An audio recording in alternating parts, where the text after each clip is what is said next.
Hello, beautiful soul. I want you to know that wherever you are in this moment, whatever you're feeling, you are so welcome here. There's something deeply sacred about the time we're sharing together, and I honor you for choosing to be present with yourself in this way.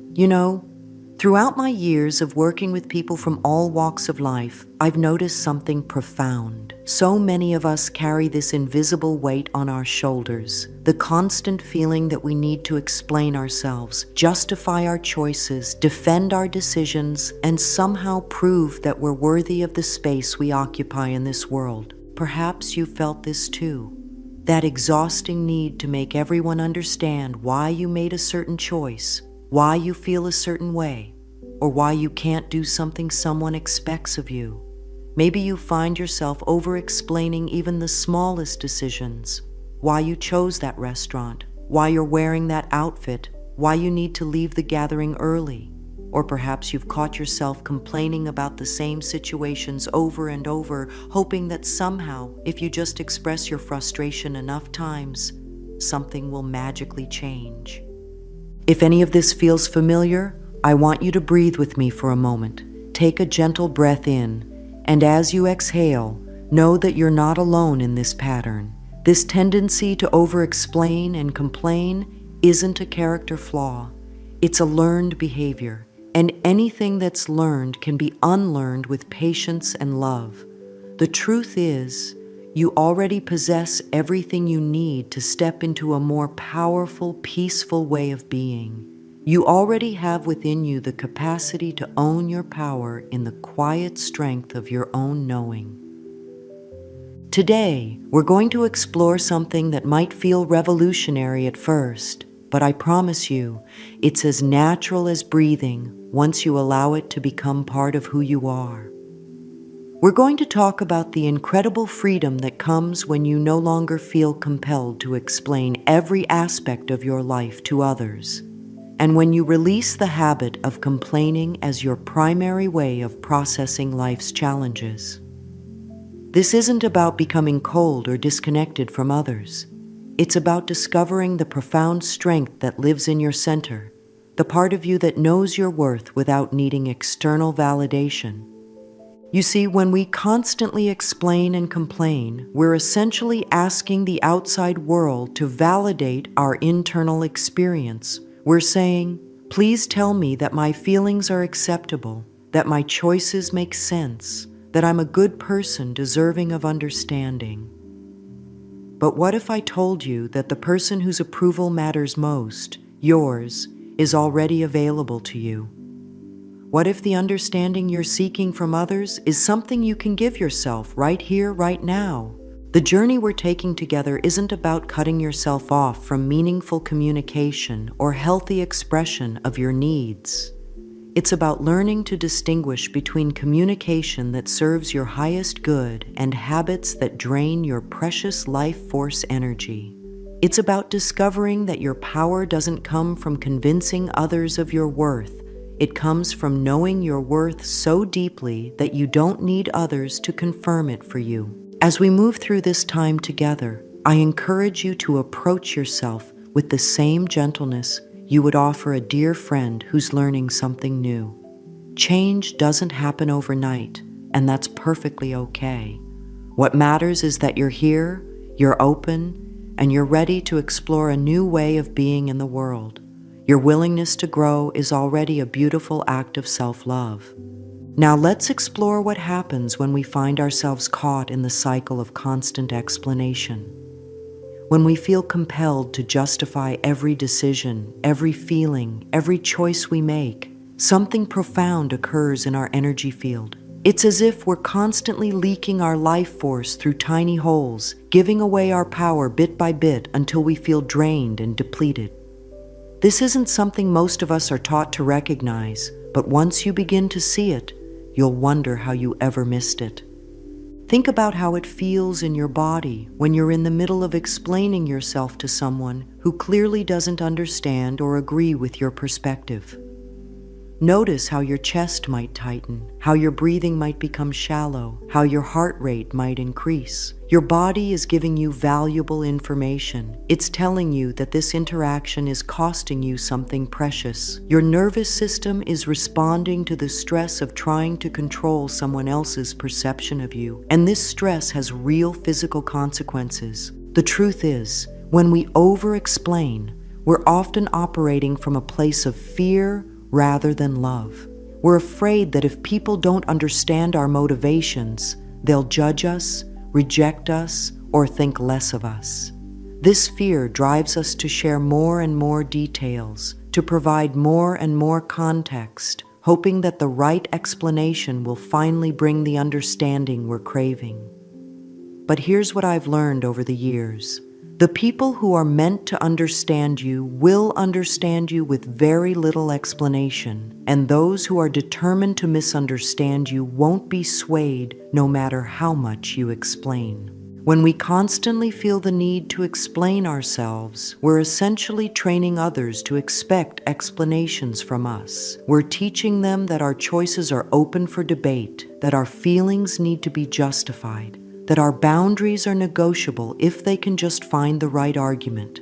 This creates a dynamic where others feel entitled to question every aspect of our lives, and we feel obligated to provide answers. It's an exhausting cycle that serves no one. Consider how differently you feel when you make a decision from a place of inner knowing and simply allow that decision to stand without justification. There's a quiet strength in this approach, a dignity that speaks volumes. When you know in your heart that you're making the right choice for yourself, you don't need others to agree or even understand. Your inner knowing becomes your compass, and you learn to trust it more than the opinions of others. The same principle applies to complaining. When we repeatedly voice our dissatisfaction about the same situations without taking action to change them, we're essentially rehearsing our problems rather than solving them.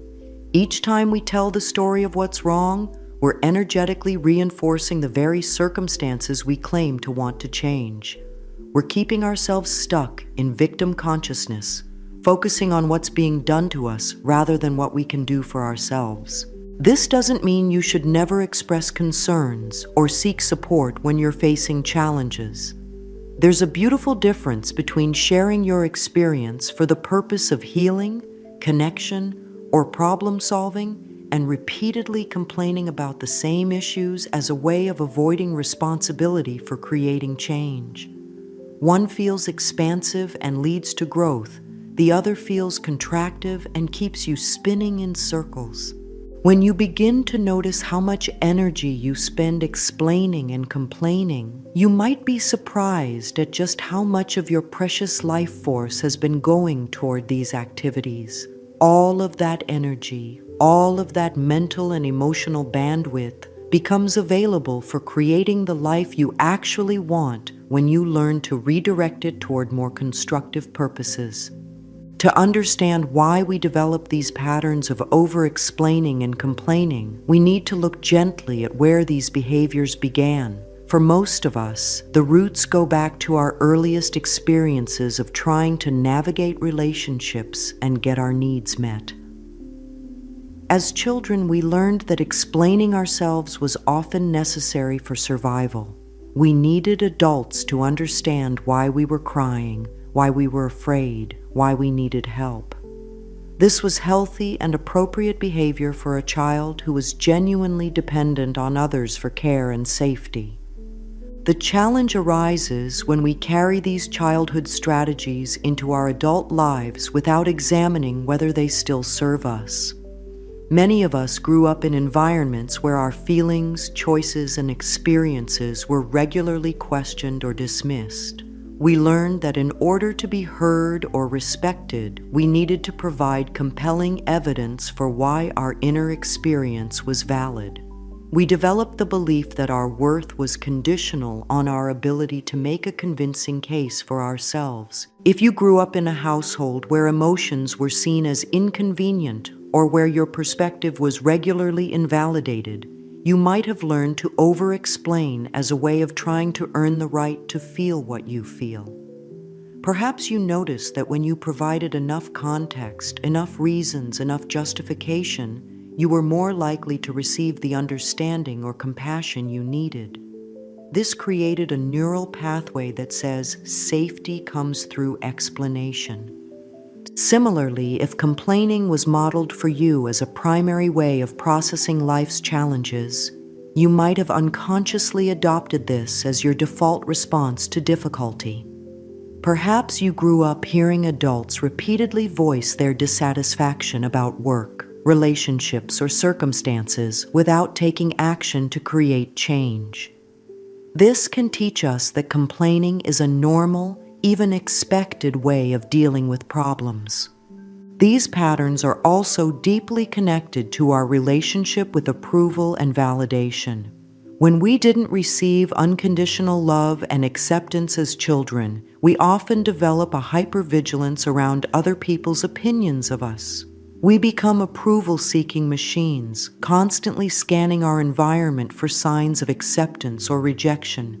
This drives us to explain our choices and defend our feelings because we're unconsciously trying to maintain a sense of safety through other people's approval. The beautiful thing about understanding these roots is that it allows us to approach our healing with compassion rather than judgment. These patterns developed for good reasons. They were your psyche's way of trying to keep you safe and loved in circumstances where your authentic self might not have been fully welcomed. The part of you that learned to over-explain and complain was doing the best it could with the tools available at the time. Your body holds the memory of all these early experiences, and it continues to respond as if those old threats to your safety and worth are still present. When someone questions your decision or seems disapproving of your choice, your nervous system might activate the same stress response it developed years ago when your survival felt dependent on gaining approval. Your heart rate increases, your muscles tense, and your mind races to find the right words to defend yourself, even though you're no longer a vulnerable child who needs protection. This is why the mind-body connection is so important in this healing work. Your thoughts about needing to explain and justify yourself create real physical sensations in your body, and these physical sensations reinforce the mental patterns. It becomes a cycle where your thoughts trigger stress in your body, and the stress in your body triggers more anxious thoughts about needing to explain yourself. Breaking this cycle requires working with both your mental patterns and your physical responses. When you begin to recognize these patterns with love rather than judgment, something beautiful happens. You start to see that the part of you that over-explains and complains isn't the enemy. It's a part of you that learned to cope with difficult circumstances. You can thank this part for trying to keep you safe while gently teaching it new ways of being in the world. You can reassure the frightened child within you that you're now the adult and you have the power to create safety through your own choices rather than through convincing others to approve of you. This understanding opens the door to true transformation because it allows you to heal the wound rather than just managing the symptom. When you address the core belief that your worth is conditional on other people's understanding and approval, the compulsive need to explain and complain naturally begins to dissolve. You start to operate from a place of inner security rather than external validation, and this changes everything about how you move through the world. Now let's look more closely at how complaining can become a trap that keeps us stuck in patterns that don't serve our highest good. When we find ourselves repeatedly voicing dissatisfaction about the same situations, we're essentially rehearsing the very experiences we claim we want to change. Each time we tell the story of how unfair life is, how difficult our circumstances are, or how other people are disappointing us, we're energetically reinforcing these realities and making them more solid in our experience. There's a profound difference between healthy expression of concerns and what I call chronic complaining. When you share a challenge with someone for the purpose of seeking genuine support, gaining perspective, or working toward a solution, that's a life-affirming use of communication. Your body feels different when you're sharing in this way. There's often a sense of relief, connection, and forward movement. You're not looking to stay stuck in the problem. You're looking to move through it. Chronic complaining, on the other hand, has a different energy entirely. It's repetitive. It focuses on what's wrong rather than what's possible. And it often leaves both you and the listener feeling drained rather than energized. When you're in complaint mode, you're essentially asking the universe to give you more of what you're focusing on. You're putting your attention on lack, limitation, and dissatisfaction, and the universe responds by bringing you more experiences that match that vibration. Your body knows the difference, even when your mind might not recognize it immediately. Notice how you feel physically after a conversation where you've been complaining compared to how you feel after a conversation where you've been solution-focused or appreciative. Complaining creates a heaviness in your energy field, a sense of being weighed down or stuck. It often leaves you feeling more frustrated than when you started, not less. This is your body's wisdom telling you that this approach isn't serving your well-being. The challenge with complaining is that it can become addictive. There's a temporary release that comes from voicing your frustrations, and this can feel like relief in the moment. But like any addiction, the relief is short-lived, and you find yourself needing to complain more and more to get the same sense of release. Meanwhile, the underlying issues remain unchanged, and you've trained your nervous system to see problems everywhere you look. When you're caught in complaint consciousness, you're operating from what we might call victim energy. This doesn't mean you're a victim or that you're choosing to suffer. It simply means you're approaching life from a position of powerlessness rather than empowerment. You're focusing on what's being done to you rather than what you can do for yourself. You're looking for someone or something outside of yourself to change so that you can feel better. The beautiful thing about recognizing this pattern is that recognition is the first step toward transformation. Once you can see how complaining keeps you stuck, you can begin to choose differently. You can start to catch yourself in the moment when you're about to launch into a familiar complaint and ask yourself, what would be more helpful right now? What would serve my growth and well-being? This shift from complaint consciousness to solution consciousness is one of the most powerful changes you can make in your life. Instead of focusing on what's wrong, you begin to focus on what's possible. Instead of rehearsing your problems, you start rehearsing your solutions. Instead of giving your power away to circumstances and other people, you reclaim it by taking responsibility for your own experience and your own response to whatever life brings. This doesn't mean pretending that challenges don't exist or that everything is perfect when it's not. It means approaching difficulties from a place of empowerment rather than victimization. It means asking yourself, what can I learn from this? How can I grow through this? What action can I take to improve this situation? These questions shift you out of victim energy and into creator energy, where real transformation becomes possible. When you break free from the complaint trap, you discover something wonderful. You have so much more energy available for creating the life you actually want. All the mental and emotional bandwidth that was going toward rehearsing problems becomes available for visioning solutions, taking positive action, and appreciating what's already working in your life. You become a magnet for positive experiences because you're putting positive energy into the world. There's incredible power in learning to hold your tongue when the impulse to complain arises. In those moments of restraint, you're not suppressing your feelings or pretending everything is fine. You're choosing to respond from your wisdom rather than react from your woundedness. You're creating space between stimulus and response, and in that space lies your freedom. This brings us to something truly beautiful, the discovery of your inner sanctuary, that place of quiet strength that exists within you regardless of what's happening around you. When you learn to find refuge in this internal space, rather than seeking validation and understanding from the external world, your entire relationship with life begins to shift. You stop being at the mercy of other people's moods, opinions, and reactions, because you found an unshakable source of peace within yourself. This inner sanctuary isn't something you need to create. It already exists within you.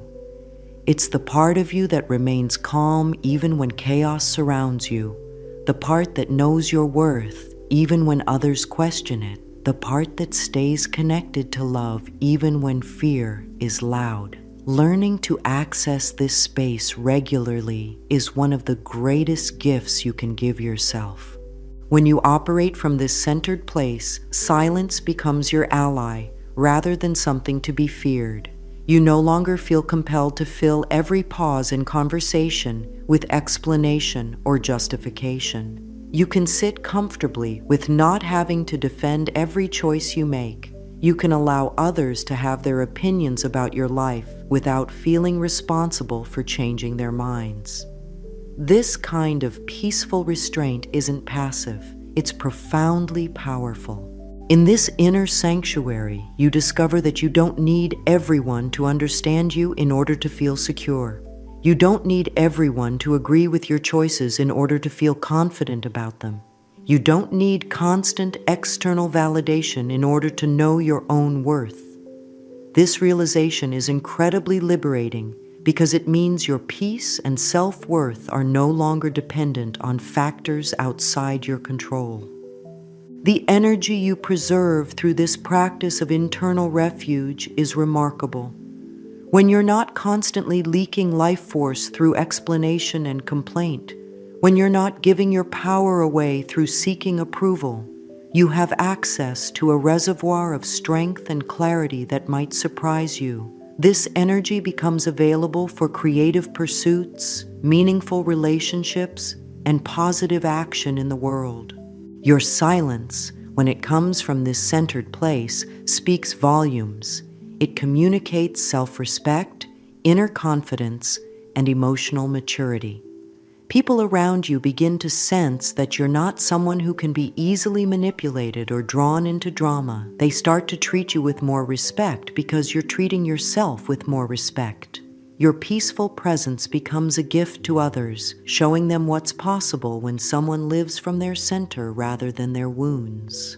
This inner sanctuary also becomes a place where you can process your emotions privately before deciding how or whether to share them with others.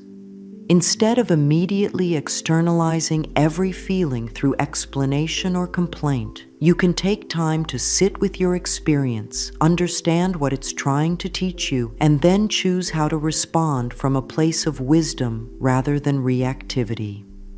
Building a strong connection to this inner space takes practice, but it's some of the most worthwhile work you'll ever do. It's the foundation for everything else we're exploring together.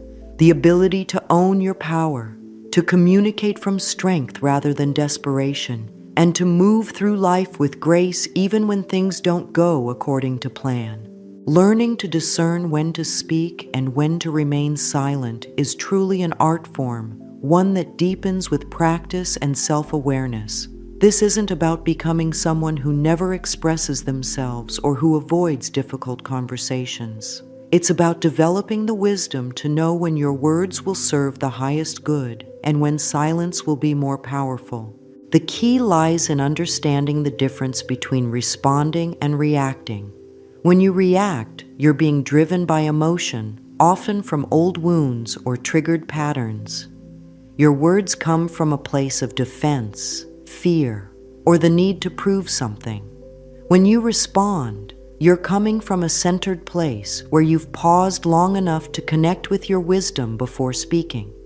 Your words have intentionality behind them and are more likely to create connection rather than conflict. One of the most helpful practices you can develop is creating space between the impulse to speak and actually speaking. When you feel that familiar urge to explain yourself or voice a complaint, try taking 3 conscious breaths before saying anything. In those few moments, ask yourself, what am I hoping to accomplish with these words? Am I speaking from love or from fear? Will saying this move the situation forward or keep it stuck? Sometimes you'll discover that what you really need isn't to be understood by the other person, but to understand yourself better. The urge to explain might be showing you that you're not completely confident in your own choice and are seeking external validation to shore up your internal uncertainty. In these moments, the most powerful thing you can do is turn inward and strengthen your own conviction rather than trying to convince someone else. Other times, you might realize that your desire to complain is really a call for action.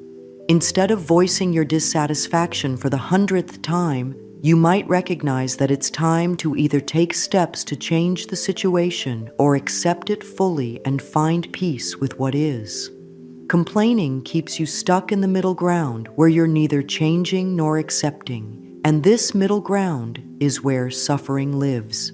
There are certainly times when speaking up is the loving thing to do, when clear communication can prevent misunderstandings, when setting a boundary will protect your well-being, or when sharing your truth can deepen intimacy in a relationship.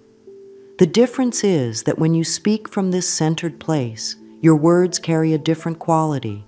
They're clean, direct, and free from the need to control the other person's response.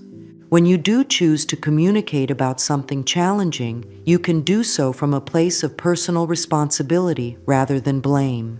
Instead of saying, "You make me feel," you might say, "I notice I feel when this happens." Instead of demanding that someone understand your perspective, you can simply share it and allow them to receive it however they're able.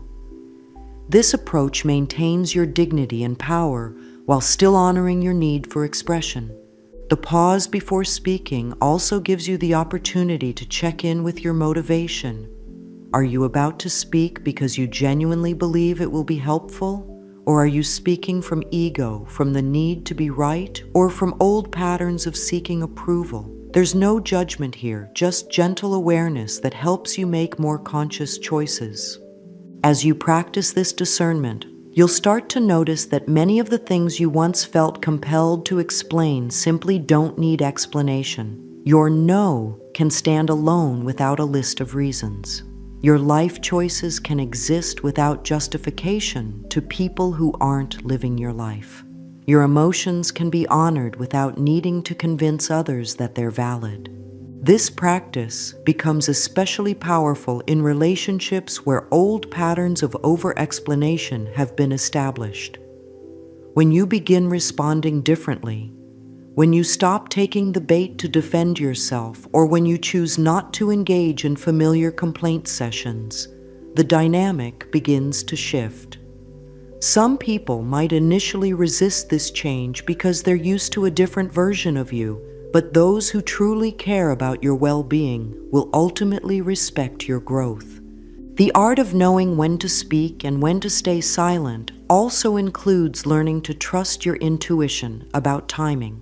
Sometimes the right words at the wrong time fall on deaf ears, while the same words shared when someone is truly ready to hear them can be transformational.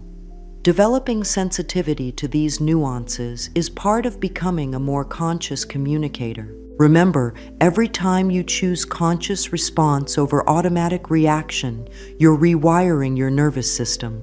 You're teaching your body that you can be safe without constantly defending yourself, that you can be loved without explaining every aspect of who you are, and that you can navigate relationships from a place of strength rather than desperation. This is profound healing work that ripples out into every area of your life. When you begin to embody this new way of being, when you stop over-explaining and complaining and start operating from your inner sanctuary, something magical happens in your relationships. The people in your life begin to respond to you differently, not because you're trying to control their behavior, but because you're emanating a different energy. You're no longer coming from a place of neediness or desperation for understanding. Instead, you're radiating self-respect, inner confidence, and peaceful strength. This shift can be surprising at first, both for you and for those around you. People who are used to hearing your explanations and complaints might initially wonder what's changed. Some might even try to pull you back into old patterns by asking more questions, pressing for justifications, or trying to engage you in familiar complaint sessions. This is a natural response. When one person in a relationship system changes, it creates ripples that affect everyone involved. The beautiful thing is that you don't need to announce your transformation or explain what you're doing differently. Your energy speaks for itself. When you stop being reactive and defensive, when you respond from centeredness rather than woundedness, people begin to treat you with more respect. They start to sense that you're not someone who can be easily manipulated or drawn into drama. Your peaceful presence becomes a stabilizing force in your relationships. Some relationships might go through a period of adjustment as these new dynamics establish themselves. People who were comfortable with the old version of you, the one who always explained and sometimes complained, might need time to get used to this more empowered version. This is perfectly natural and nothing to be concerned about. Healthy relationships will adapt and often become even stronger as you model what it looks like to own your power with grace.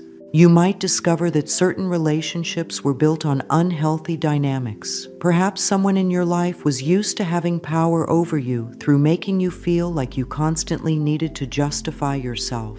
As you stop participating in these dynamics, these relationships will either transform into something healthier or naturally fade away. This can feel challenging at first, but it's actually a sign that your healing is working. The relationships that truly serve your highest good will flourish as you step into this new way of being. People who genuinely care about you will appreciate the peace and stability you bring.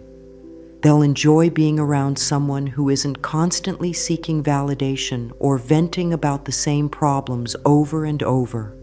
Your transformation gives others permission to explore their own relationship with explanation and complaint, creating opportunities for mutual growth. When you set boundaries without lengthy explanations, you're teaching others how to treat you while also showing them what healthy boundary setting looks like. When you choose not to engage in complaint sessions, you're creating space for more positive, solution-focused conversations. Your new energy becomes a gift to your relationships because it elevates the quality of interaction everyone can experience. This doesn't mean you become cold or disconnected. If anything, you become more authentically present because you're not wasting energy on defensive behaviors. You can listen more deeply because you're not constantly preparing your next explanation. You can love more freely because you're not seeking approval in return. Your relationships become more genuine because you're showing up as your true self rather than as someone who needs to be understood or validated. The ripple effect of your transformation extends beyond your immediate relationships into every interaction you have. Coworkers begin to respect your time and decisions more readily. Family members stop trying to manage your choices. Friends appreciate your peaceful presence during their own challenges. You become someone others can count on for stability and wisdom, rather than someone who adds to the chaos through constant explanation and complaint. Living your power on a daily basis requires developing practical routines and habits that support your new way of being. This isn't about perfection. It's about creating a foundation of practices that help you stay connected to your inner sanctuary and make conscious choices throughout your day. These practices become anchors that keep you centered even when life gets challenging. Starting your day with intention is one of the most powerful gifts you can give yourself. Before you check your phone or engage with the demands of the day, take a few moments to connect with your inner wisdom. You might place your hand on your heart and silently remind yourself, "Today, I choose to respond rather than react. Today, I trust my inner knowing. Today, I honor my worth without needing others to confirm it." These few moments of conscious intention set the tone for everything that follows. Throughout your day, practice the pause. When you feel the familiar urge to explain yourself or voice a complaint, take 3 conscious breaths before speaking. Use this pause to ask yourself what would serve the highest good in this moment. Sometimes you'll choose to speak, and sometimes you'll choose silence, but either choice will come from wisdom rather than automatic reaction. Develop a practice of checking in with your body regularly. Your physical sensations are valuable messengers that can help you recognize when you're starting to slip into old patterns. When you notice tension in your shoulders, tightness in your chest, or a racing heart, these might be signals that you're moving into explanation or complaint mode. Your body's wisdom can help you course correct before you lose your center. Create moments throughout your day to return to your inner sanctuary. This might be as simple as taking a mindful walk, spending a few minutes in quiet reflection, or placing your hands on your heart and breathing deeply. These small practices help you maintain your connection to your peaceful center even when external circumstances are demanding your attention. Evening reflection can be particularly powerful for reinforcing your new patterns.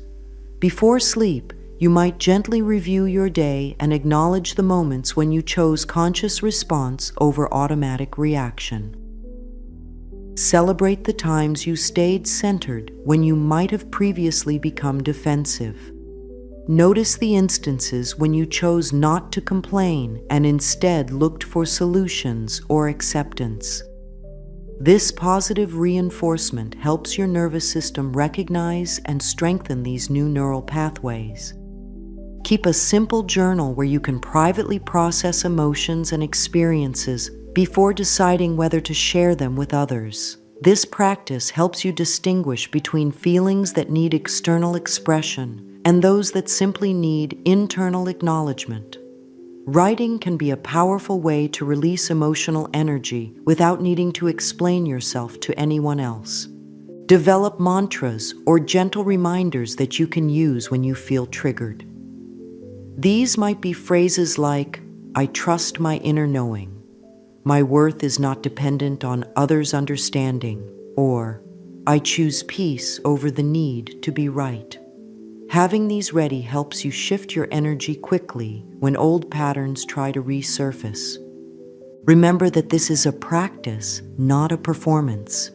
There will be days when you slip back into old habits of over-explaining or complaining, and that's perfectly human. The goal isn't to never make mistakes, but to catch yourself more quickly and return to your center with compassion rather than self-judgment. Each time you make this return to consciousness, you're strengthening your capacity to live from your power. At the heart of the need to constantly explain and complain lies a wound that many of us carry: the belief that our worth is conditional on other people's approval and understanding. This wound often forms early in life when our authentic selves weren't fully welcomed or when love felt contingent on being a certain way. Healing this core wound is essential for lasting transformation because without addressing the root, we tend to manage symptoms rather than create real change. The truth is, you are worthy of love and respect simply because you exist. Your worth isn't something you need to earn through perfect behavior, compelling explanations, or winning others over to your point of view. It's an inherent quality of your being that can't be diminished by someone else's inability to understand or appreciate you. This might be difficult to accept if you've spent years believing otherwise, but it's the foundation upon which all healthy relationships with yourself and others must be built. Healing the approval wound requires developing an unshakable relationship with yourself, one where you become your own source of validation, understanding, and acceptance. This doesn't mean becoming arrogant or dismissive of others' perspectives. It means developing such a strong connection to your own inner wisdom that others' opinions, while perhaps interesting or useful, are no longer necessary for your sense of security and worth. Start by noticing the internal dialogue that drives your need for external approval. When you feel compelled to explain yourself, what are you telling yourself about what will happen if others don't understand? When you find yourself seeking validation, what fear is underneath that seeking? Often we're operating from childhood beliefs like, if people don't approve of me, I'm not safe, or if I can't make them understand, I must be wrong. Practice speaking to yourself with the same kindness and understanding you would offer a beloved friend. When you make a choice that others question, remind yourself that you're the expert on your own life. When you feel something that others don't validate, remind yourself that your emotional experience is valid simply because it's yours. When you set a boundary that others don't like, remind yourself that protecting your well-being is not only acceptable but necessary. Develop daily practices that fill your own approval cup. This might mean acknowledging your efforts each day, celebrating small victories, or simply placing your hand on your heart and offering yourself words of encouragement. When your internal approval tank is full, you're less likely to seek filling it from external sources. Notice how different it feels in your body when you're seeking approval versus when you're resting in self-acceptance. Approval seeking often creates tension, anxiety, and a sense of reaching outside yourself for something. Self-acceptance feels peaceful, grounded, and complete. Your body can become a reliable guide for recognizing when you're operating from neediness versus wholeness. Learn to trust your own experience even when it differs from others' perspectives.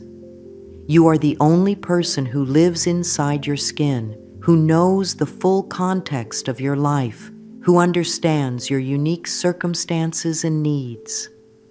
Others can offer valuable input and perspective, but they can never know better than you what's right for your life. Trusting yourself doesn't mean being closed to input. It means being open to information while maintaining sovereignty over your own choices. As you heal this core wound, you'll find that your relationships become more authentic and satisfying. When you're not desperately seeking approval, you can engage with others from a place of genuine interest rather than neediness. When you're not trying to control their opinions of you, you can actually hear what they're saying and respond thoughtfully. Paradoxically, when you stop needing everyone to approve of you, you often find that more people genuinely appreciate and respect you. As we come to the close of our time together, I want you to take a moment to honor yourself for being here, for being open to growth, for having the courage to examine patterns that might not be serving you anymore. Change isn't always easy, but you've already taken the most important step by becoming aware of how you want to live differently. The journey from constantly explaining and complaining to owning your power in silence isn't something that happens overnight. It's a gentle unfolding, a gradual rewiring of old patterns, a compassionate return to your own center again and again. There will be moments when you slip back into familiar habits, and when this happens, please be gentle with yourself. Every master was once a beginner, and every expert was once a novice who chose to keep practicing despite imperfection. What you're learning to do is nothing less than revolutionary in a world that often rewards those who speak the loudest, defend the most vigorously, and seek validation the most desperately. You're choosing a different path, one of quiet strength, inner knowing, and peaceful restraint. This path might not always be understood by others, but it will transform your life in ways that will continually amaze you. Remember that your silence, when it comes from a place of inner fullness rather than fear, is not empty space. It's pregnant with possibility. Your refusal to explain every choice isn't stubbornness, it's self-respect. Your decision to break free from chronic complaining isn't denial, it's empowerment. You're not becoming someone who doesn't care. You're becoming someone who cares so deeply about your own well-being and growth that you're willing to change patterns that no longer serve you. The power you're claiming was never really lost. It was just covered over by learned behaviors and old wounds. As you peel away these layers and return to your authentic self, you'll discover reserves of strength, peace, and wisdom that have been waiting patiently for your return. This power doesn't need to announce itself or defend itself. It simply is, and it radiates naturally from someone who knows their worth. Trust the process, trust yourself, and trust that every small step you take toward living from your center rather than your wounds is creating ripples of healing that extend far beyond what you can see. You are not just changing your own life. You're modeling for others what it looks like to live with dignity, grace, and authentic power. Your life is a precious gift, and you have every right to live it on your own terms. You don't owe anyone an explanation for choosing peace over chaos, wisdom over reactivity, or self-love over the exhausting pursuit of external validation. Own your power, beautiful soul. The world needs what you have to offer when you're operating from your truest, most centered self. And remember, you are deeply loved, exactly as you are, right here, right now. Sweetheart, let's begin softly. If the heart feels tender today, that is okay. If thoughts feel busy or the body feels tight, that is okay too. You are safe here. Let the shoulders lower a little. Let the jaw relax. Breathe in through the nose and let the belly rise. Breathe out through the mouth with a little sigh and let the belly fall. Place one hand over the heart and one hand over the belly. Feel the gentle rhythm that has carried you through every single day. It has never given up on you. Right here in this moment, you don't need to fix anything. You only need to meet yourself with kindness. Soft words spoken inward can change so much. Even one kind thought begins to open a new pathway. Whisper to yourself, I am safe to receive love. Say it slowly, as if speaking to a dear friend. Feel how the body responds when you offer this softness. The mind loves to run ahead and ask when, who, how. The heart answers with now. Love flows toward a relaxed, trusting heart. Love grows in a nervous system that feels safe. When the body senses safety, the breath deepens, the chest opens, the eyes soften, and the voice grows warm. These are not small things. They are how love finds its way. Think of the way a seed responds to gentle sun and steady water. Your heart is like that seed. It doesn't need force. It needs steady, tender care. Today, we begin with small care. Let that be enough. Tell yourself, it is enough to take one kind step. If there is a tight feeling in the chest or a dull ache of old disappointment, bring both hands to the upper chest and give a slow, soothing stroke from the center outward. Let your touch be as tender as you wanted the world to be. The body listens to your hands. With each stroke, you can say, I am here for you. The mind may notice old stories, times when love felt confusing, when trust was shaken. We do not argue with those stories. We let them rest like leaves that have fallen to the ground. They do not need to be lifted again and again. When the body feels the ground under the feet, those stories begin to settle. Put your feet flat on the floor and press the toes down. Press the heels down. Feel the chair or the floor holding you. Say, I am supported. You might notice a little voice inside that says, "Is love really for me?" Bring your gaze gently inward and answer with care, "Yes, love includes me." If it feels new to say, let it be new. New thoughts can feel awkward at first, the way new boots feel before they soften to your steps. We stay with it until comfort grows. That is how change happens, one small repeated kindness. The heart hears the tone of your voice more than the exact words. Speak like a warm breeze, not a strong wind. Let the breath be your guide. Inhale slowly for a count of 4, hold for a count of 2, exhale for a count of 6. Do this 3 times. With each exhale, let the shoulders drop another inch. There is a beautiful truth that sets the tone for this journey. The love you want to receive from life begins with the love you give to yourself. Not as a chore, not as a duty, but as a sweet daily ritual. Each gentle word you speak inward melts a bit of fear. Each soft breath teaches your body that it is safe to open. When the body learns safety, the heart becomes brighter and more welcoming. Others feel it. Opportunities feel it. The day feels it. Today, choose one guiding sentence. It can be, "I am loved, loving, and lovable," or "I allow warm, healthy, mutual love into my life now."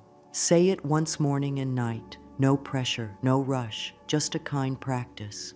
If tears come, let them. Tears are a natural rinsing. They clear space. Hold the heart with your palm and say, "I care for you." If no tears come, that is fine as well. Some hearts open with quiet. Some hearts open with feeling. All hearts open with gentleness. If the mind says, "This is too simple," smile softly and answer. Simple is powerful when it is repeated. You are teaching your body a new language, the language of safety, trust, and soft self-talk. This language invites love. Let's make the breath a companion. In the morning, before standing up, place a hand over the heart and take 3 slow breaths. With each breath, say inwardly, "I am safe to receive love." As you sit or stand at any mirror during the day, offer a little smile to your eyes. Not a big performance, just a hint of kindness. That hint speaks volumes to the body. When you pass by a window or a reflective surface, allow that same tiny smile. These are quiet signals that tell the nervous system, we are okay. Love follows okay. Love follows relaxed shoulders and soft eyes. If there is a memory of being judged or ignored, bring your attention to the center of the chest and picture a gentle, warm light there. The light can be the size of a small candle flame. Feel warmth spread an inch at a time. You might say, "I soften here, I soften now." The body responds to soft words. Where there is softness, circulation improves, breath expands, and the face glows. This is not magic in the sky. It is love as biology. Calm thoughts release calm chemicals. Calm chemicals relax muscles. Relaxed muscles welcome kind experiences. This is how mind and body join to make a loving life. If at any time you feel unsure, let the hands press lightly to the ribs as you exhale. This is a cue to your body that you are here and safe. Then speak the most important sentence of this opening time. "I am worthy of warm mutual love." Let the words land. Let them settle like seeds in rich soil. You do not need to make them sprout. Your daily kindness will do that.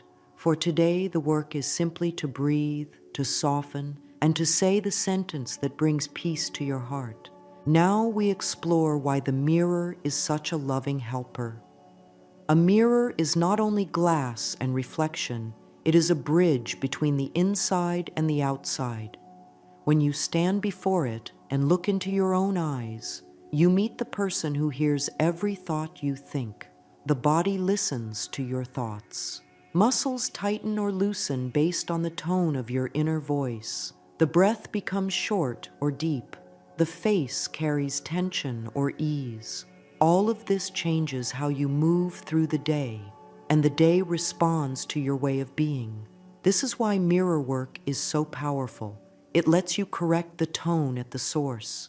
You don't need to wait for the world to speak kindly first. You speak kindly, and the world begins to echo back. Think of thoughts as seeds. Every time you stand before the mirror and say a tender sentence, you plant another good seed.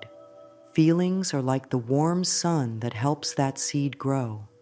Actions, your posture, your smile, your choices are the water.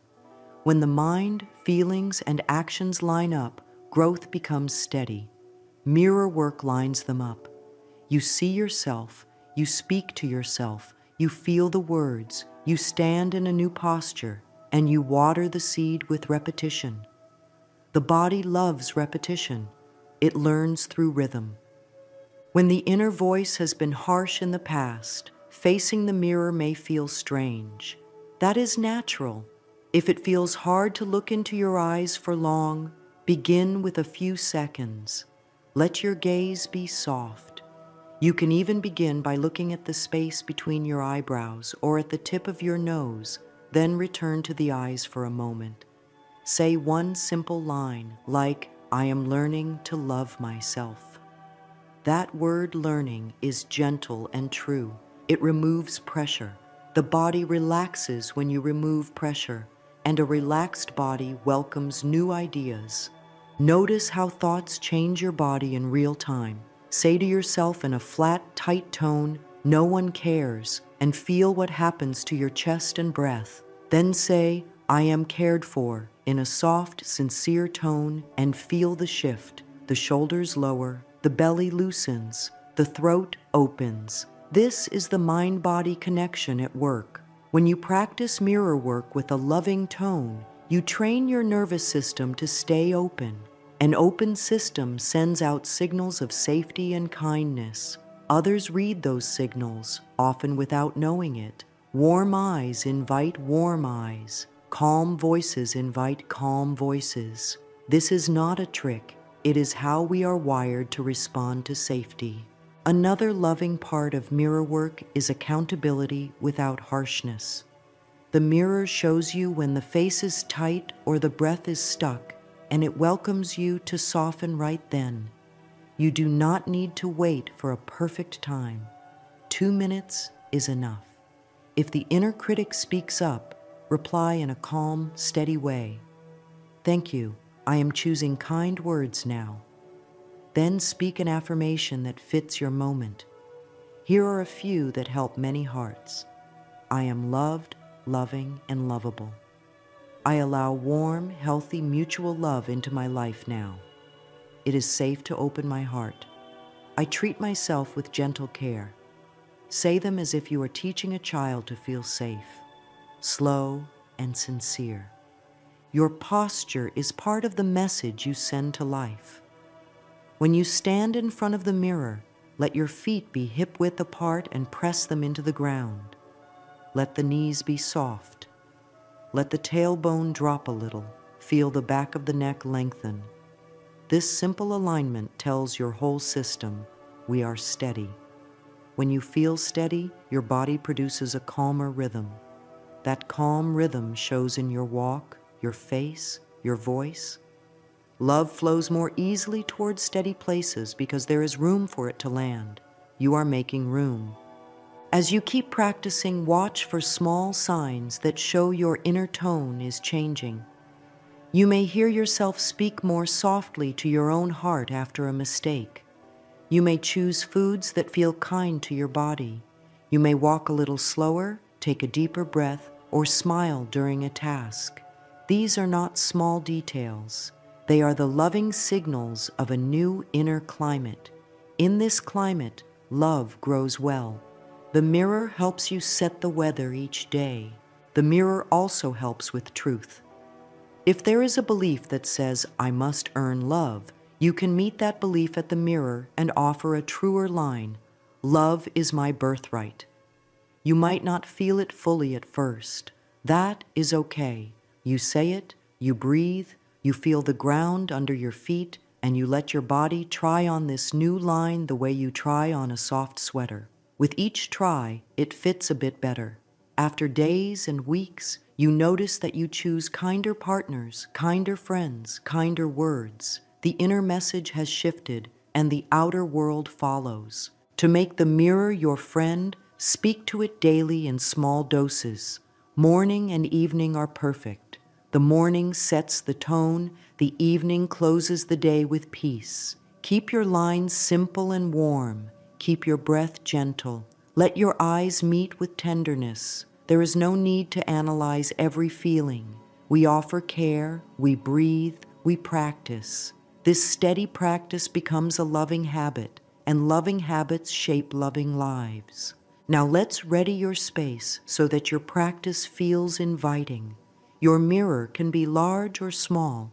It can be on a wall, a closet door, or a simple hand mirror.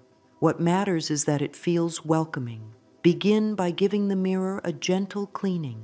As you wipe the surface, think of clearing old stories and making room for new words. Cleaning can be a simple ritual, not a chore. Warm water, a soft cloth, and slow movements. You are preparing a doorway for love to meet you each morning and night.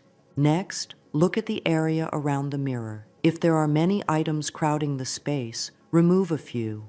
Clear space helps the mind feel calm. A calm mind helps the body soften. Softness helps the heart open. Place one or two items that feel supportive, a small plant, a candle, or a stone that fits in the palm. These items are not necessary, but they can signal to your body that this spot is special and safe. Soft lighting can help too. You might choose a warm lamp or natural daylight if that is available. Harsh light can make the eyes feel strained. Warm light helps your eyes relax so you can meet yourself with ease. Create a simple card to place on the mirror at eye level. Handwriting is lovely because it carries your personal care. On the card, write, "I am loved, loving, and lovable." On the next line, "I allow warm, healthy, mutual love into my life now." Under that, write 3 feeling words that you want to grow in your daily life. Safe, cherished, chosen. You can add a gratitude line if it feels right. Thank you for the beautiful relationship blessing my life. Keep the card clean and simple. When the words look gentle, the body receives them more easily. Place the card where your eyes naturally land when you look into the mirror. If you need to use tape, choose something that will not harm the surface. The idea is to meet your message without effort. Each time you pass the mirror, your eyes will catch a loving line, even if you are not stopping to speak aloud. This repeated sight plants seeds. Repetition makes the soil rich. When you do stop for your ritual, the words will already be familiar and the body will relax more quickly. Set a small time in the morning when you know you can stand with yourself for a minute or two. Right after brushing your teeth works well for many people. In the evening, choose a moment after washing your face or before getting into bed.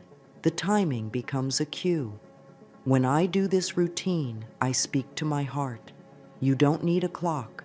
You need consistency. Small, steady moments gather power. Prepare your body before you speak. Stand with feet grounded, knees soft, shoulders down. Let your hands hang by your sides and shake them gently to release tension. Roll the shoulders back, then forward once or twice. Place one hand over your heart. Take 3 slow breaths. On the exhale, sigh gently and let the chest soften. Then lift your gaze to your eyes in the mirror. If this feels intense, aim your gaze at the bridge of your nose for a second, then return to the eyes. When you meet your eyes, offer a soft smile. It does not have to be big. A soft smile tells your nervous system that connection is safe. Read the first line on your card, "I am loved, loving, and lovable," in a calm voice. Hear your tone. Your body hears it too. Notice any areas that tense up and invite them to soften. Then read the second line slowly. I allow warm, healthy, mutual love into my life now. Let the word allow be the key. You are not forcing, you are allowing. Allowing opens doors within you. After speaking the lines, close your eyes for a breath and feel the words in your chest and belly. Feel the breath move them through your body like warm air moving through a home. Return your gaze to the mirror and read your 3 feeling words: safe, cherished, chosen. Pick one word for the day. Say it 3 times in a soft tone. As you say it, adjust your posture to match it. If the word is safe, notice how your feet root into the floor and your chest expands. If the word is cherished, notice how your hand over your heart brings a glow to your face. If the word is chosen, notice how your head lifts a little and your eyes brighten. When posture and words agree, the message imprints more deeply. If there is resistance, perhaps a voice inside says, "This is silly," or "It won't work." Give that voice a kind nod and answer with steadiness. "Thank you for your care. We are trying a new way." Then continue. Keep your practice short and sweet. Over time, length may grow on its own. For now, do not demand intensity. Offer consistency. This teaches your body to trust the ritual. Consider adding a small scent you enjoy near the mirror, like a drop of lavender on a cotton ball or the natural scent of a plant. Scent is linked to memory. When your body smells the same gentle scent while you speak loving words, it begins to associate that scent with safety and worthiness. Later, if you smell it elsewhere, your body may relax on its own. You are building loving cues into your day. Finally, prepare a small notebook near the mirror or on a nearby shelf. After your evening ritual, write one line, a kindness you offered yourself or a moment when love felt closer. It could be simple. I spoke softly to my heart after a busy day, or I felt calm while waiting in line. These small notes show progress. Progress builds trust. Trust lets the heart open more. The notebook becomes proof that your loving attention is working. If you miss a day, you begin again without blame. Kindness grows with practice, not punishment. Whisper, "I am patient with myself." Then meet your eyes in the mirror and offer your gentle smile once more. Hold the card in your hands like a little promise to the heart. Use paper that feels friendly. Choose a pen that glides. Handwriting brings warmth that printed letters cannot. At the top, write with care. I am loved, loving, and lovable. Let each word land. Loved speaks to the truth that love already surrounds you in so many simple ways. The light that rises each morning, the breath that stays, the small comforts that hold you through the day. Loving reminds the body that love is not only received, it also flows outward from your gentle presence. Lovable says that your worth is not up for debate. It is built in, steady, and whole. Pause after writing this line. Place a palm over your heart and read it softly. Notice the breath. If the belly loosens, if the shoulders lower, you have chosen words that your body understands. On the next line, write, I allow warm, healthy, mutual love into my life now. The word allow is a tender key. It does not strain, it opens. Warm invites kindness and safety. Healthy asks for balance and care. Mutual calls in reciprocity. Into my life now tells the mind to welcome this energy in the present day, not later, not someday. Speak this line and feel its rhythm. If a small wave of resistance rises, greet it like a guest at the door and answer with calm. Thank you for trying to keep me safe. We are safe to allow this now. Then read the line again, slower. Under those lines, write 3 feeling words that speak to the state you are growing: safe, cherished, chosen. These are not just words. They are instructions to the body. Safe tells the nervous system to release its guard. Cherished teaches the heart to expect gentle treatment. Chosen reminds the mind that love is not random.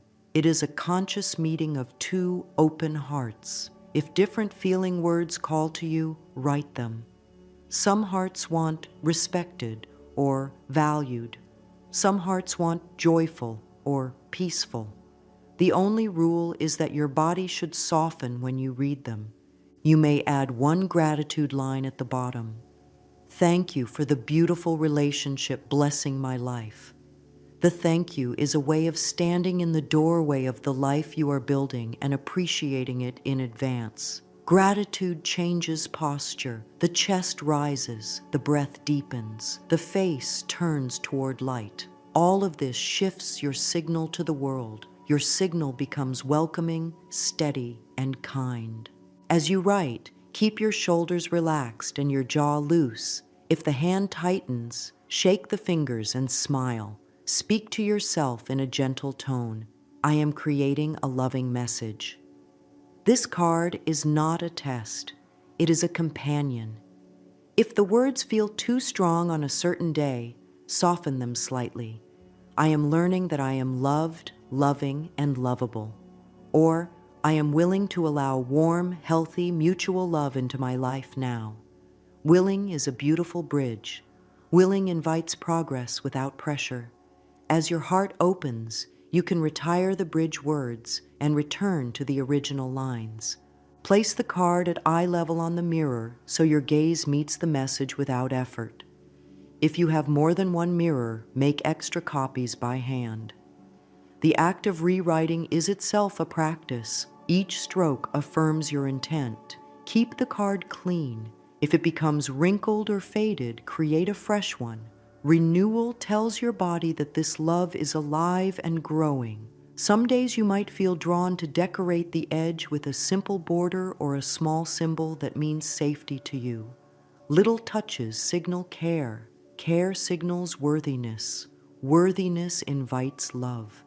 When you speak the card out loud, let your voice carry a kind rhythm. This is not a chant you rush through. It is a conversation with your heart. Look softly into your eyes and read the first line. Pause to breathe. Read the second line. Pause again. Then rest your eyes on the feeling words and say each one slowly, letting your posture reflect the meaning.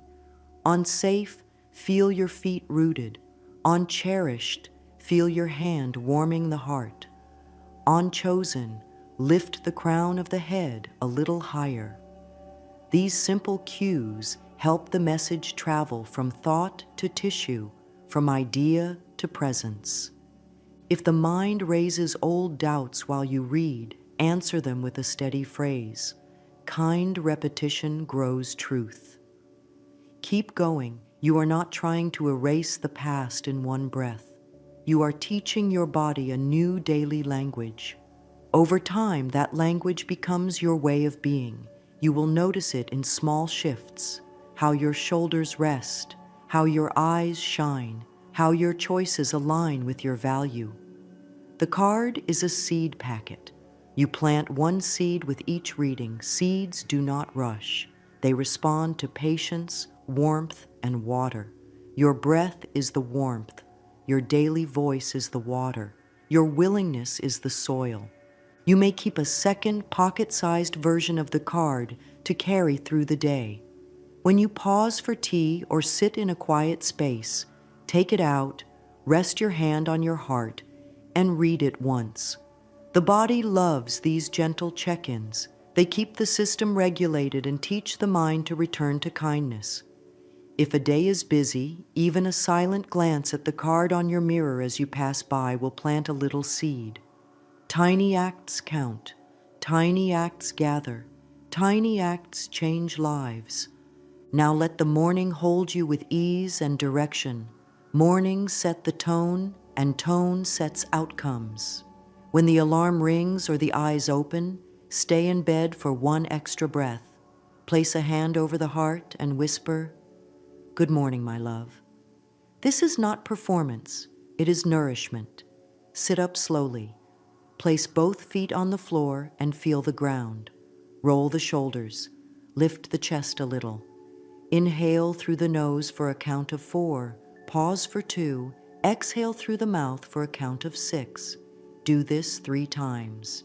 Each exhale tells the body, we are safe to begin. Walk to the mirror with a steady pace. Let your face be natural. You do not need to smile yet. Stand with feet about hip-width apart and soften the knees. Let your tailbone drop. Lengthen the back of your neck by slightly tucking the chin. This shape brings the spine into alignment and signals stability to the nervous system. Stability invites openness. Bring your gaze to your eyes. If it feels too strong, look at the bridge of your nose for 1 breath, then return to your eyes for the message. Read the first line of your card. I am loved, loving, and lovable, in a warm tone as if pouring tea. Take a breath. Read the second line. I allow warm, healthy, mutual love into my life now. Take another breath. Now speak your 3 feeling words, giving each one a few seconds to settle. Safe, cherished, chosen. On safe, press the feet into the floor and feel your legs support you. On cherished, place your palm on your heart and soften your eyes. On chosen, lift the crown of your head and let a small smile appear. Say the entire card 3 times, not to force belief, but to weave a rhythm that the body can follow through the day.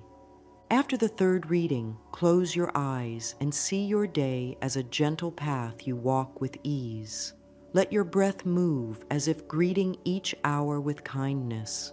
No need for big pictures or scenes, just a felt sense of moving through the day with soft strength. Then open your eyes and speak a daily intention in 1 sentence. Today, love meets me with ease. Today, I treat myself with gentle care. Today, I honor my worth in every choice. Choose one and let it ride on your breath. If the morning is busy, there is a quick version. Place 1 hand on your heart, meet your eyes for 1 breath, and speak the first line once. Then speak 1 feeling word. Even this 30-second practice can keep your system aligned. If tension is present, add a simple drop and shake. Drop the shoulders and shake the hands for 5 seconds. Tension likes to gather in the small muscles of the jaw, the hands, and the shoulders. Gentle movement tells the brain to release. As you step away from the mirror, keep your intention with you by linking it to daily tasks. While making the bed, say inwardly, I allow warm, healthy, mutual love. While preparing breakfast or tea, breathe in safe, breathe out open. While getting dressed, place 1 hand over the heart for a moment and whisper, loved, loving, lovable. You are training your attention to return to kindness. Attention is a muscle. Consistent tenderness tones it. If a worry shows up during the morning, treat it like a small cloud passing through a wide sky. Acknowledge it. I see you. Then take 1 gentle breath and speak. Kindness leads. If the worry is about timing, you can answer, I am on time for my life. This shifts the body from urgency to presence. Presence invites good choices. Good choices invite good connections. Love finds it easier to approach a present and relaxed heart. It can help to keep a small sticky note near the mirror or on the edge of your dresser with 3 micro cues. Breath, body, blessing. Breath, 1 slow inhale and long exhale. Body, soften jaw, drop shoulders, relax belly. Blessing, speak 1 line to your heart. This simple trio fits into a minute. Repeating it day after day builds a foundation that supports every relationship, including the one you are calling in. Now let evening carry you home to yourself. The day has asked much of your attention. Evening is the time to gather your energy back with kindness. Stand before the mirror with soft light if possible. Let the body feel the ground. Take the 4-2-6 breath 3 times. As the exhale lengthens, the nervous system shifts into rest and receive. Place a hand on your heart and one on your belly. Ask softly, where did I show love to myself today? Let one moment surface, even if small. It might be a patient breath you took, a choice that honored your needs, or a simple pause that kept peace in your body. Speak that moment aloud. I showed love when I... Affirming small acts teaches the mind to notice love as it happens. What we notice grows. Now offer a release. Say, I let go of tension and old stories. If a specific tightness comes to mind, name it and release it. I let go of that heavy sigh. I let go of that tight jaw. I let go of that thought that said I am hard to love. As you speak, exhale and gently brush your hands down from your collarbones to your heart, from your heart to your belly, and then down the arms. Light strokes cue the body to settle. If tears rise, they are welcome. If no tears come, the stillness is welcome.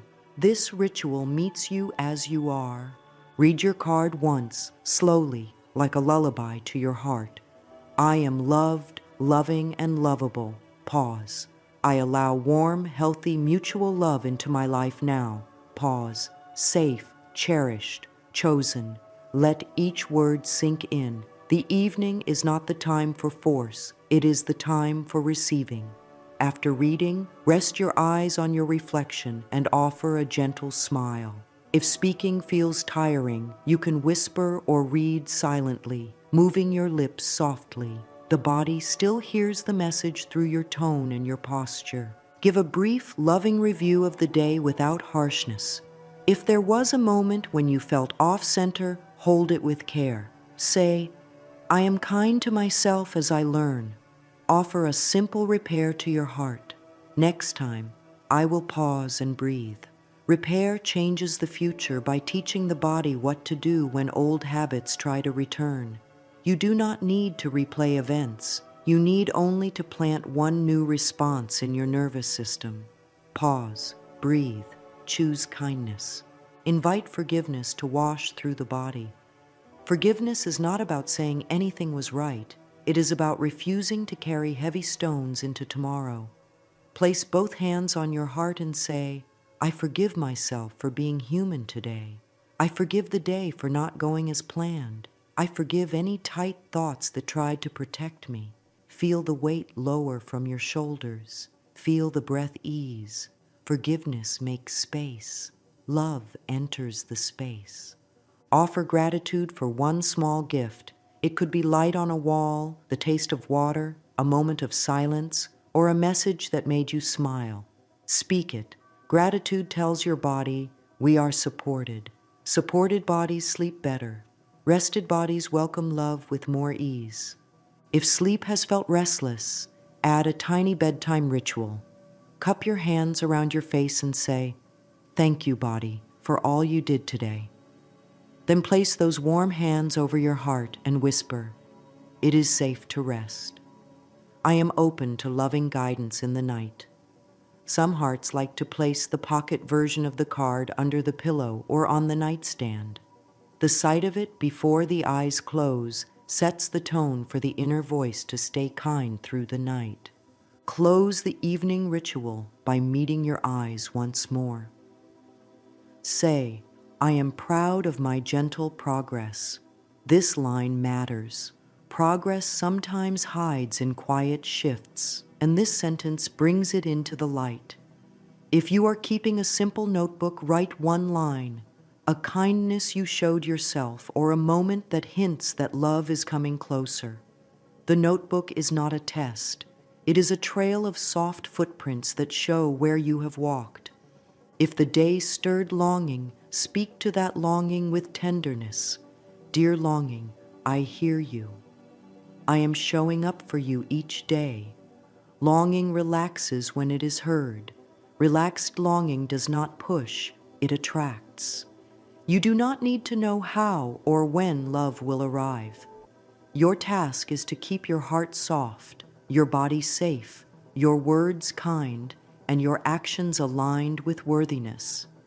The evening ritual does this by clearing the dust of the day and lighting a warm lamp in the window of your heart. When you finish, touch the card on the mirror as if sealing a letter. Turn from the mirror with gentle posture. As you move to rest, carry one sentence into the quiet. I am worthy of warm, mutual love. Let it echo softly, like a calm tide. If thoughts begin to rise again, return to the breath, return to the sentence. With each cycle, the nervous system learns to settle faster. Settled bodies sleep, rested hearts open. Open hearts send a clear, steady signal, and life hears steady signals so well. These small practices, writing a loving card, greeting the morning with kind tone, closing the evening with release and receiving, are not grand gestures, yet they transform the inner climate. Day by day, the body learns that love is safe. The mind learns that love is possible. The heart learns that love is present, here and now, and that it grows where it is nourished. Keep nourishing gently. Keep speaking softly. Keep allowing. Love meets such steadiness with beautiful grace. Begin by letting the body teach the mind that opening is safe. Set both feet on the ground and take a slow breath that fills the belly first, then the ribs, then the upper chest. Exhale longer than you inhaled and feel the chest soften. Bring awareness to the forehead and smooth it from the inside. Soften the space around the eyes. Let the tongue rest heavy in the bottom of the mouth. When the tongue softens, the jaw follows, the neck loosens, and the heart area opens a little more. Place both hands over the collarbones and make slow, gentle circles with the fingertips. This small touch tells the nervous system that care is here now. Whisper, it is safe to open. If a thought appears that says, protect, answer with kindness, thank you for trying to help. We are safe right now. Scan the body from the crown of the head to the soles of the feet. Noticing is healing. Where there is tightness, meet it with breath and a soft phrase. I soften here. If the chest feels guarded, bring the palms together in front of the heart and press lightly for 5 seconds, then release. The press gives the body a clear boundary. The release teaches surrender. Repeat 3 times. If the belly feels tight, place a hand there and circle slowly as if stirring warmth into cool water. Say, I allow ease. When the shoulders creep up toward the ears, lift them in a gentle shrug on the inhale and let them drop on the exhale with a soft sigh. Each sigh is a door opening. If emotion rises, welcome it. Emotion is energy asking to move. Rock the body gently from side to side with feet grounded.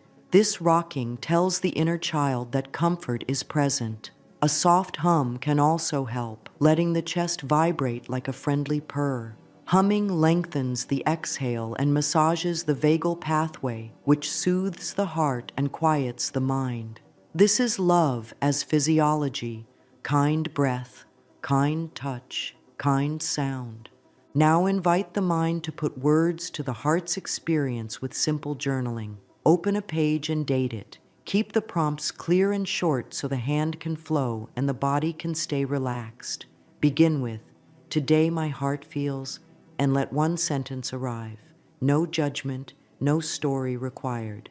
Follow with, one loving belief I choose today is, and write a single easy line such as, I am worthy of warm, mutual love. Then ask, what fear is ready to be released with kindness? Write a few words only. Close with, one kind action I will take for my heart is, and choose something small and real.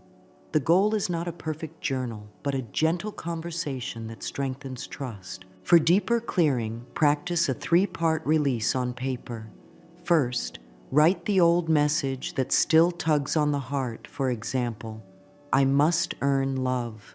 Second, Write a bridge line that respects your history and invites change. I am willing to see love as my birthright. Third, write the new truth simply. Love is my birthright. Read the 3 lines aloud in order, then place your palm over the heart and breathe. The nervous system learns through repetition, paired with sensation, your voice, your touch, your breath. Together, they install the new message. If a wave of self-judgment arrives during journaling, pause and rest one hand on the back of the neck, one hand on the heart. Say, I'm kind to myself while I learn. The neck touch calms mental chatter. The heart touch invites softness. You are not trying to control the mind. You are guiding it with care. End each journaling session with 3 slow breaths and a closing line. I release the past with kindness. Let the shoulders drop as you say it. The body will associate this line with relief, and relief makes space for love.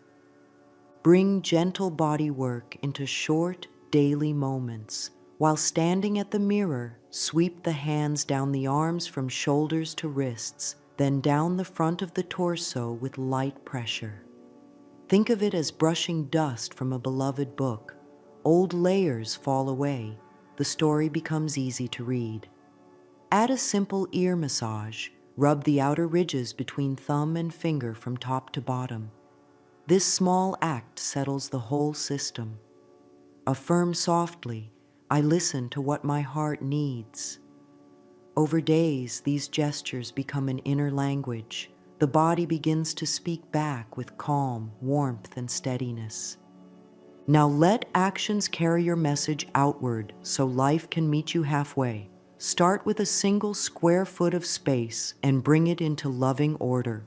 Choose a nightstand, a corner of a desk, or the top of a dresser. Clear, wipe, and place only what supports peace. Your mirror card, a small plant or stone, and open air. Clearing a small area tells the body there is room for good things. The mind feels this cue and stops reaching for old, cluttered thoughts. Clean space is not cosmetic, it is energetic. It calls in ease, and ease calls in love. Let your daily routines become carriers of the new message. While making tea, stir with a gentle phrase, warm, healthy, mutual love. While washing hands, let water be a signal to reset. Inhale, safe. Exhale, open. While walking from one room to another, roll the shoulders back once and let the heart lift a little. These micro gestures repeat your intention through the day. Repetition makes a path for grace to travel. Then take one living step into places where kind connections grow. Choose what feels natural and supportive. A class that interests you. A group that gathers around a shared love. A quiet act of service that warms the heart. The point is not to search. It is to show up as the version of you that is already loving and lovable. When you act from worthiness, your presence changes the room. Others feel it without trying. You are not chasing, you are shining. Affirm as you step out, my actions match my loving intentions. Set a gentle boundary for your energy so your magnet stays clear. Say, I honor my pace. If an invitation feels heavy in the body, bow to it and choose rest. If a connection feels light and steady, give it a little more time. Body wisdom is a faithful guide. Pair it with a simple check-in. Does this feel kind to my heart? If the answer is yes, proceed with care. If the answer is no, bless it and release. Love grows where honesty and kindness meet. Invite a playful practice that signals openness to life without pressure. Wear a small token that reminds the heart of the message, a ring that feels strong, a scarf that feels warm, a color that feels calm. As your fingers touch the token during the day, breathe and repeat one line from your mirror card. These small anchors keep your inner climate steady when the outside world is busy. Steady climates grow beautiful gardens. Track your progress with tenderness, not perfection. Create a simple 21-day page with 3 columns: morning, evening, and notes. Each day, place a small check in the morning and evening boxes when you read your card. In the notes column, write one sentence about a kindness you noticed, a shift in mood, or a gentle sign. Signs are not only outer symbols, they are inner changes. A calmer breath while speaking, a softer voice with yourself, an easier smile. These are true signs. They signal that the soil is warm and the seed is growing. Keep a small love log where you record moments of warmth that arrive during the day. A kind message, a helpful stranger, a moment of clarity, an open door. The log trains attention to see evidence that life is cooperating with your intention. What attention feeds becomes more visible. Over time, you will notice that your log fills faster, not because the world changed overnight, but because your inner lens is now tuned to kindness and reciprocity. Let the mirror card evolve as your heart does. At the end of each week, read the lines and feel into their truth. If a word no longer fits, soften or refine it.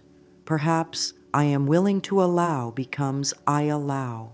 Perhaps your feeling words shift from safe, cherished, chosen to peaceful, respected, adored. The card is a living companion. Updating it tells the body, we continue to grow. Growth keeps energy fresh and attractive. Notice the difference between outcome and signal. Outcome is the form love takes when it arrives. Signal is the energy you send every day through breath, posture, tone, and choices. You control the signal. When the signal stays kind and steady, outcomes begin to match. On days when the mind worries about outcomes, bring attention back to signal. Am I breathing slowly? Are my words to myself gentle? Is my body relaxed? Adjust the signal. Let outcomes unfold. If comparison appears, looking at another's story and judging your own, place a hand on the heart and one on the belly. Soothe the body and speak. I am on time for my life. Repeat until breath and posture agree. Then write one line in your love log about a step you took today, however small. Steps build trust. Trust opens doors. Consider a quiet ritual to mark the completion of 21 days. Light a candle or hold your card to your heart and say, "Thank you for the changes I can see and those still forming." Gratitude anchors progress without demanding proof. What is thanked tends to stay and grow. If a day is missed, you begin again with no blame. Kindness, not pressure, builds the bridge. As you move toward the close of this journey, bring all the parts together, breath, body, words, choice, and let them form a gentle promise to yourself. Stand at the mirror in a calm, welcoming light.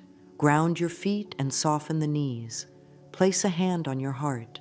Read your card once with care, letting the pauses be as important as the words. After reading, lift your gaze and meet your eyes. Speak to the person in the mirror as you would to a dear friend. You are worthy of warm, mutual love. I am here with you. I am patient with your steps. I am proud of your progress. Feel the words land. Feel the breath deepen. Let a small smile rise from inside. Invite a commitment that feels loving and doable. A gentle vow might sound like, "For the next 21 days, I will meet myself morning and night with kindness."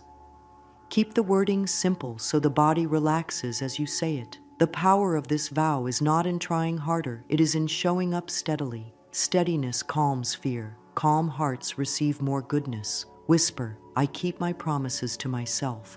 Bless your path and everyone who will be touched by your open heart.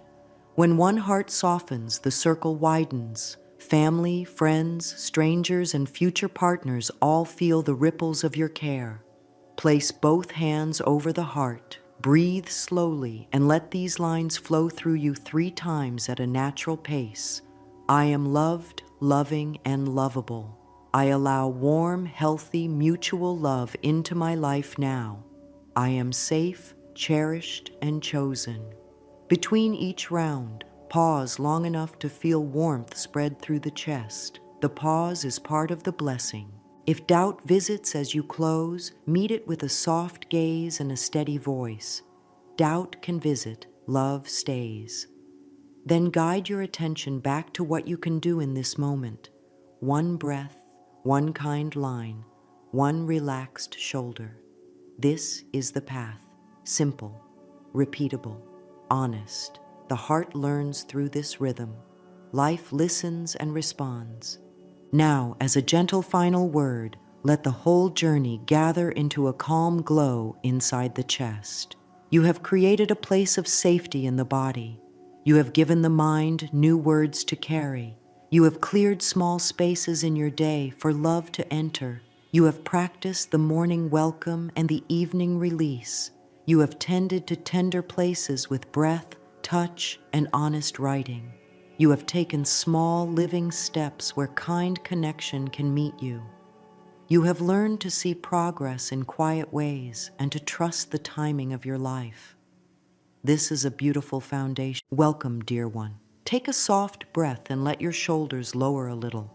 The world can press on the heart and ask for more than feels fair.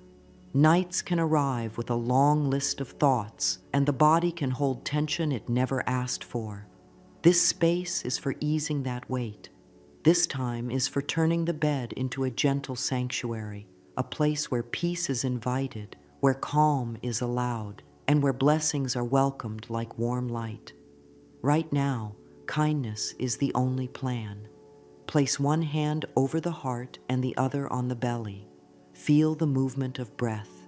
The body hears the soft tone of your attention. When you speak to it with care, it relaxes and begins to restore itself. Let tonight be simple. Peace does not need to be earned.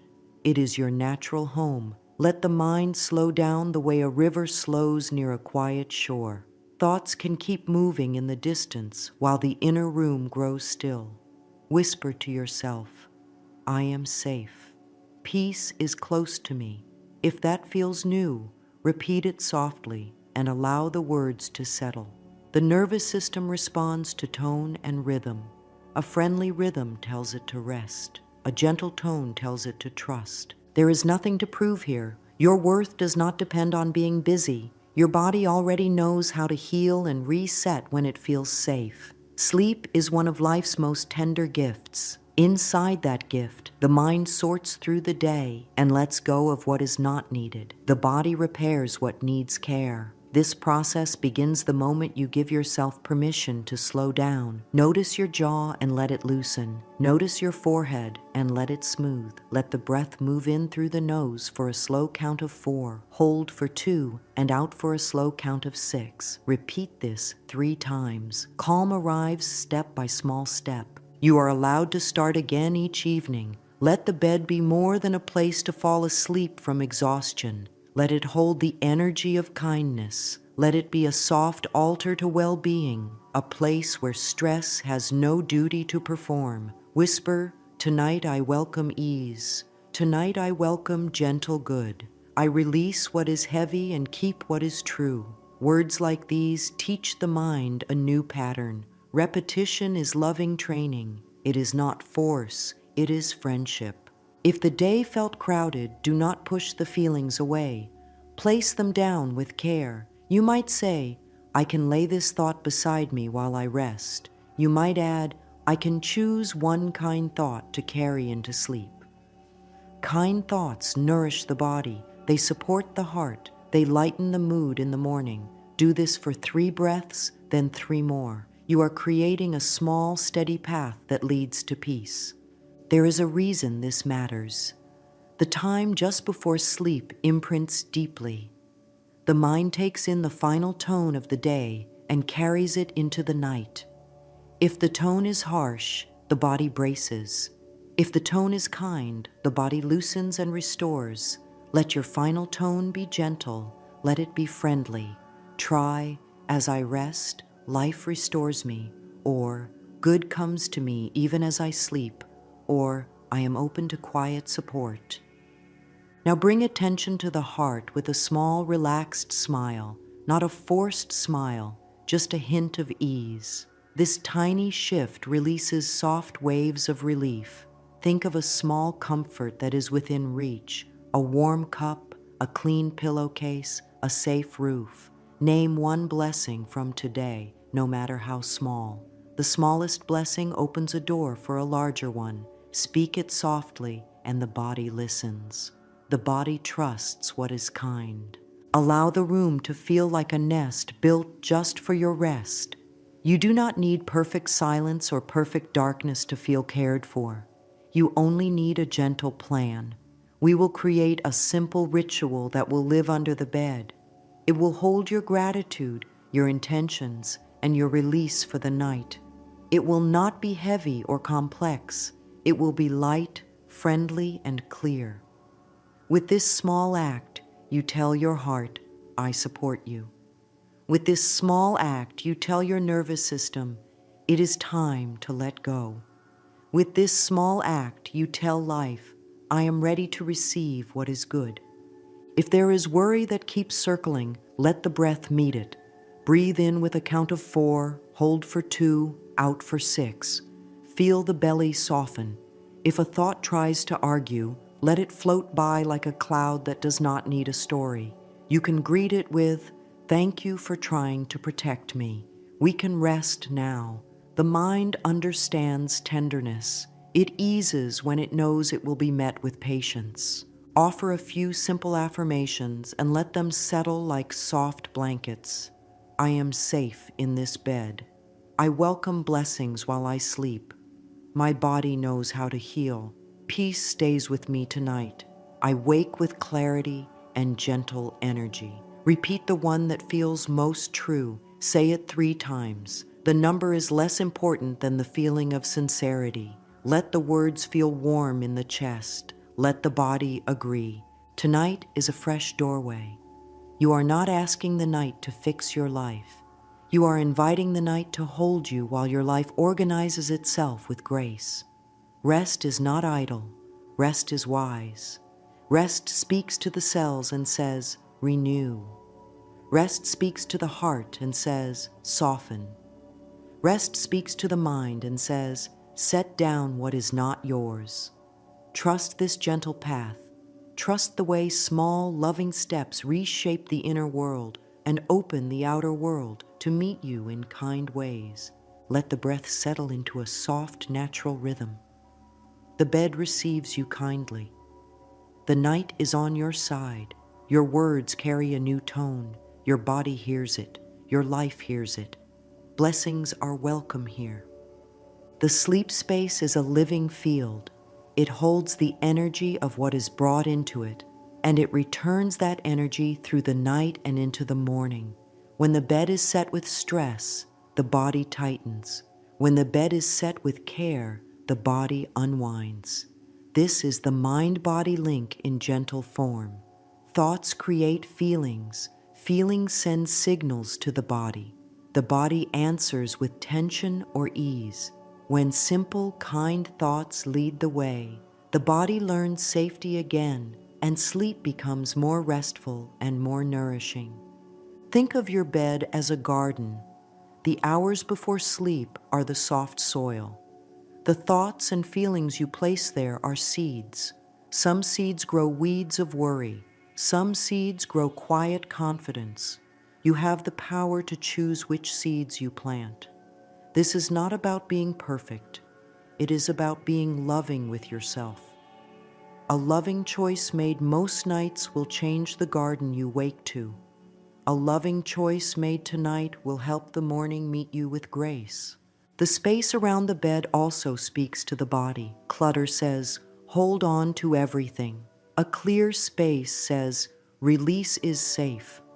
You do not need a spotless room. You need a small zone of care. A 5-minute tidy before bed can shift the body into a calmer state. It is not about impressing anyone. It is about telling your nervous system, we are safe here. This message is as practical as a clean pillowcase and as sacred as a quiet prayer. The mind is teachable. If it has practiced worry at bedtime, it can also practice trust. Trust grows from simple steps repeated with patience. Begin with the breath, add a kind sentence, and allow the body to feel the comfort of a steady plan.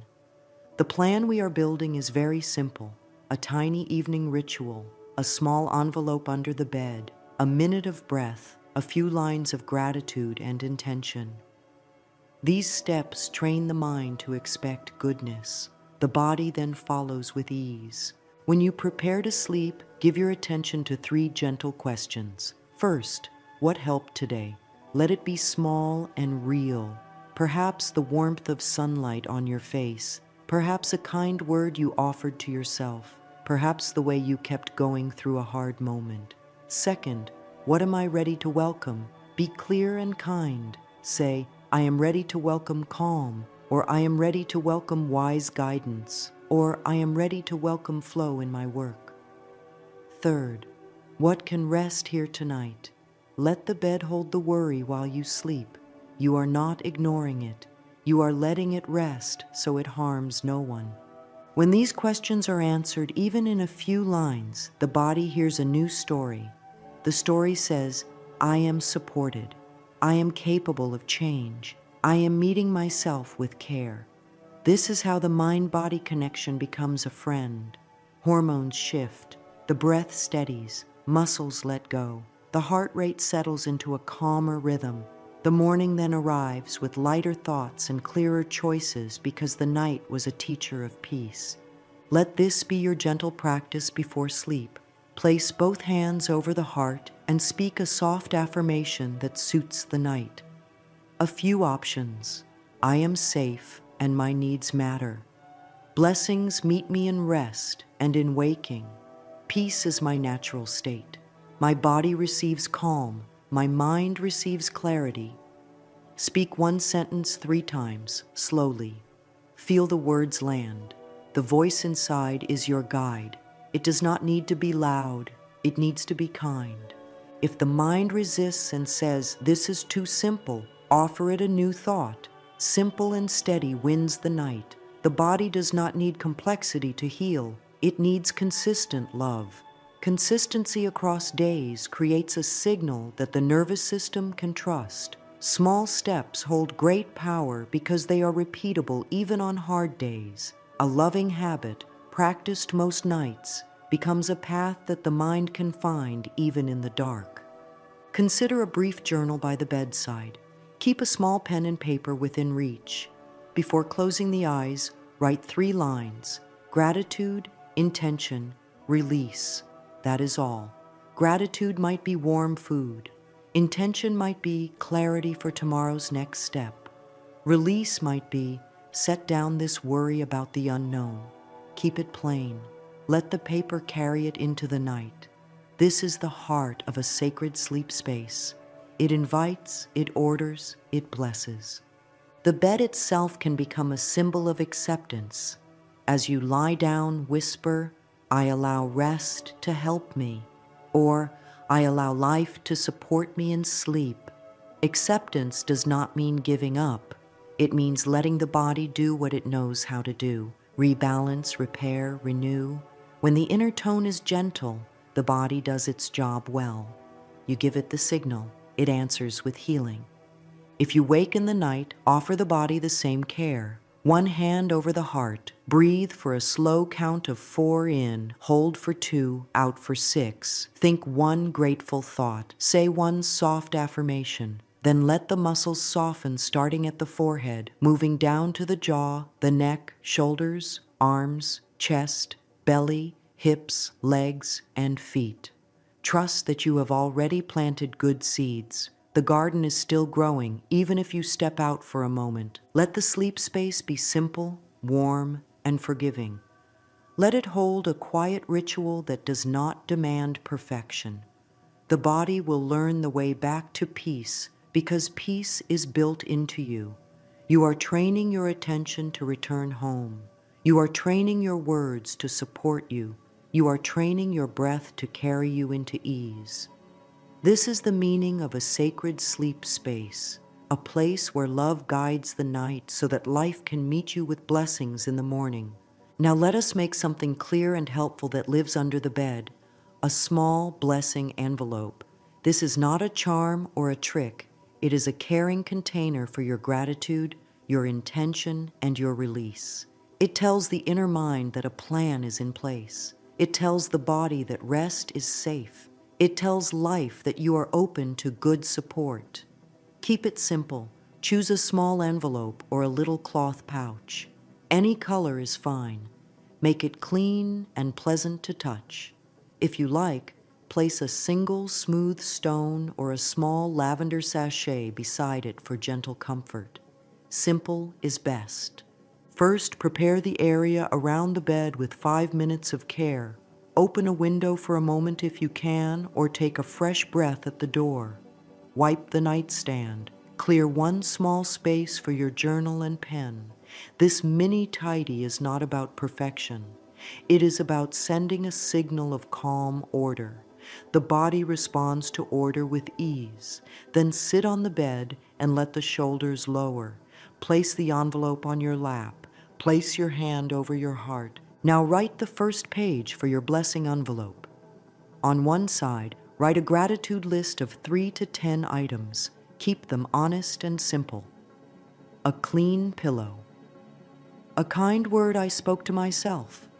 A small task I completed. Gratitude opens the door. On the other side, write your intention as a gentle letter.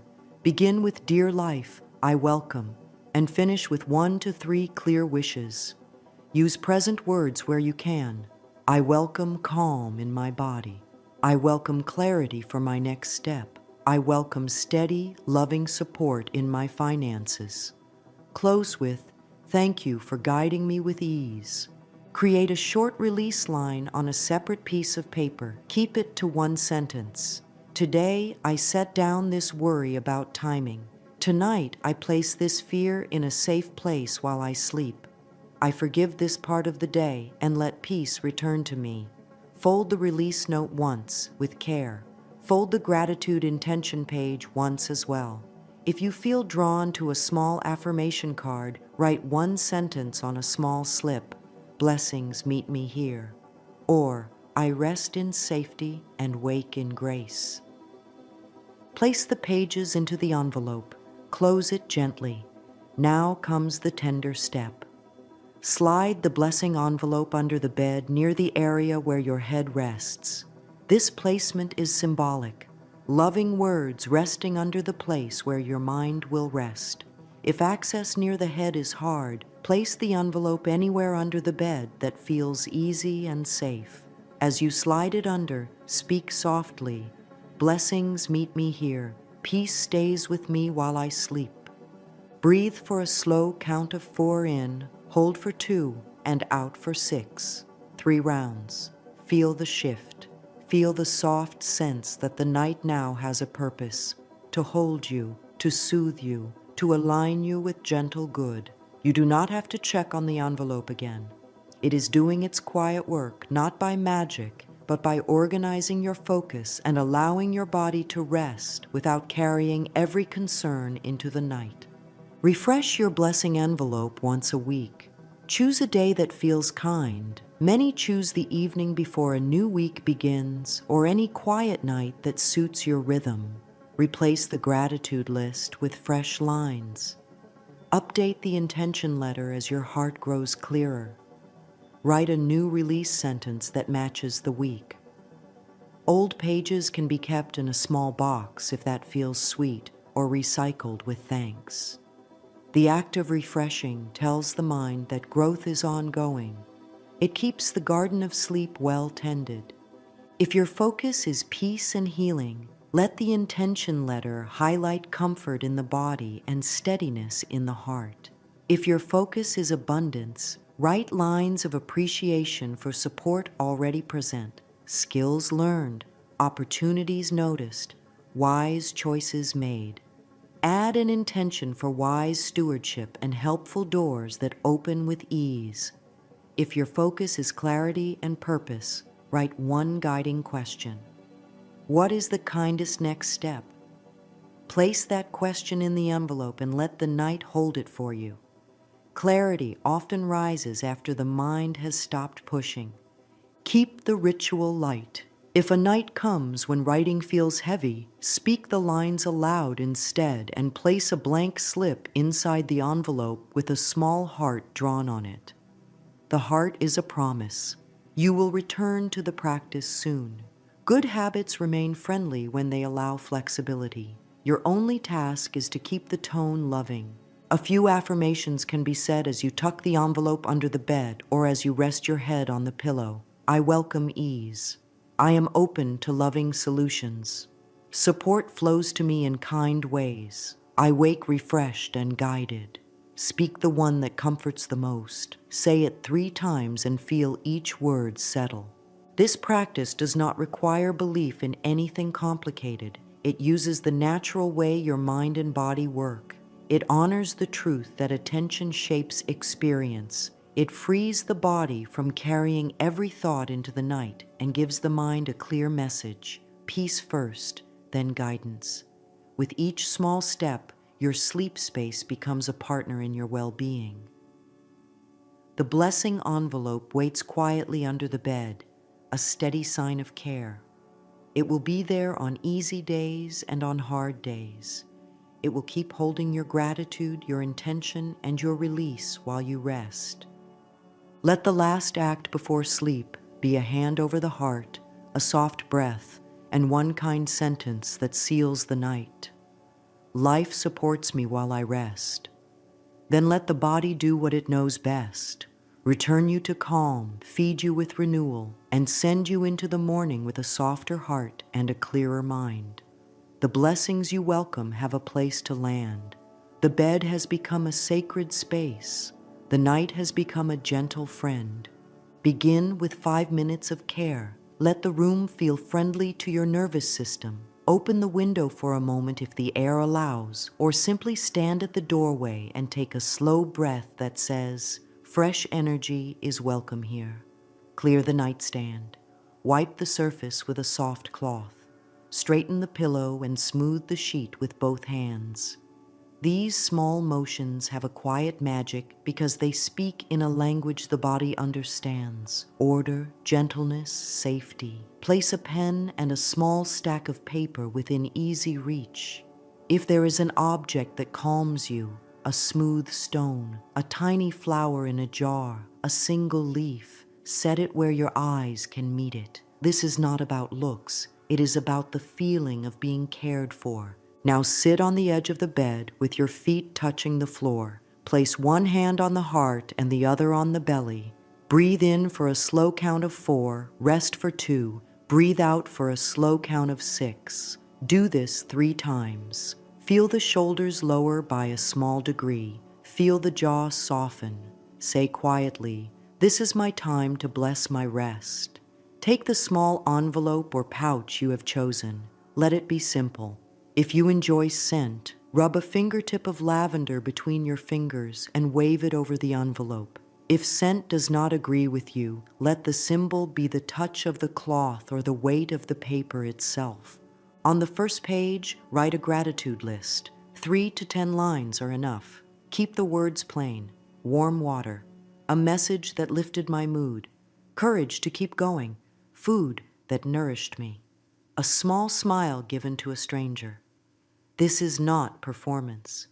It is the practice of letting the heart notice what helped.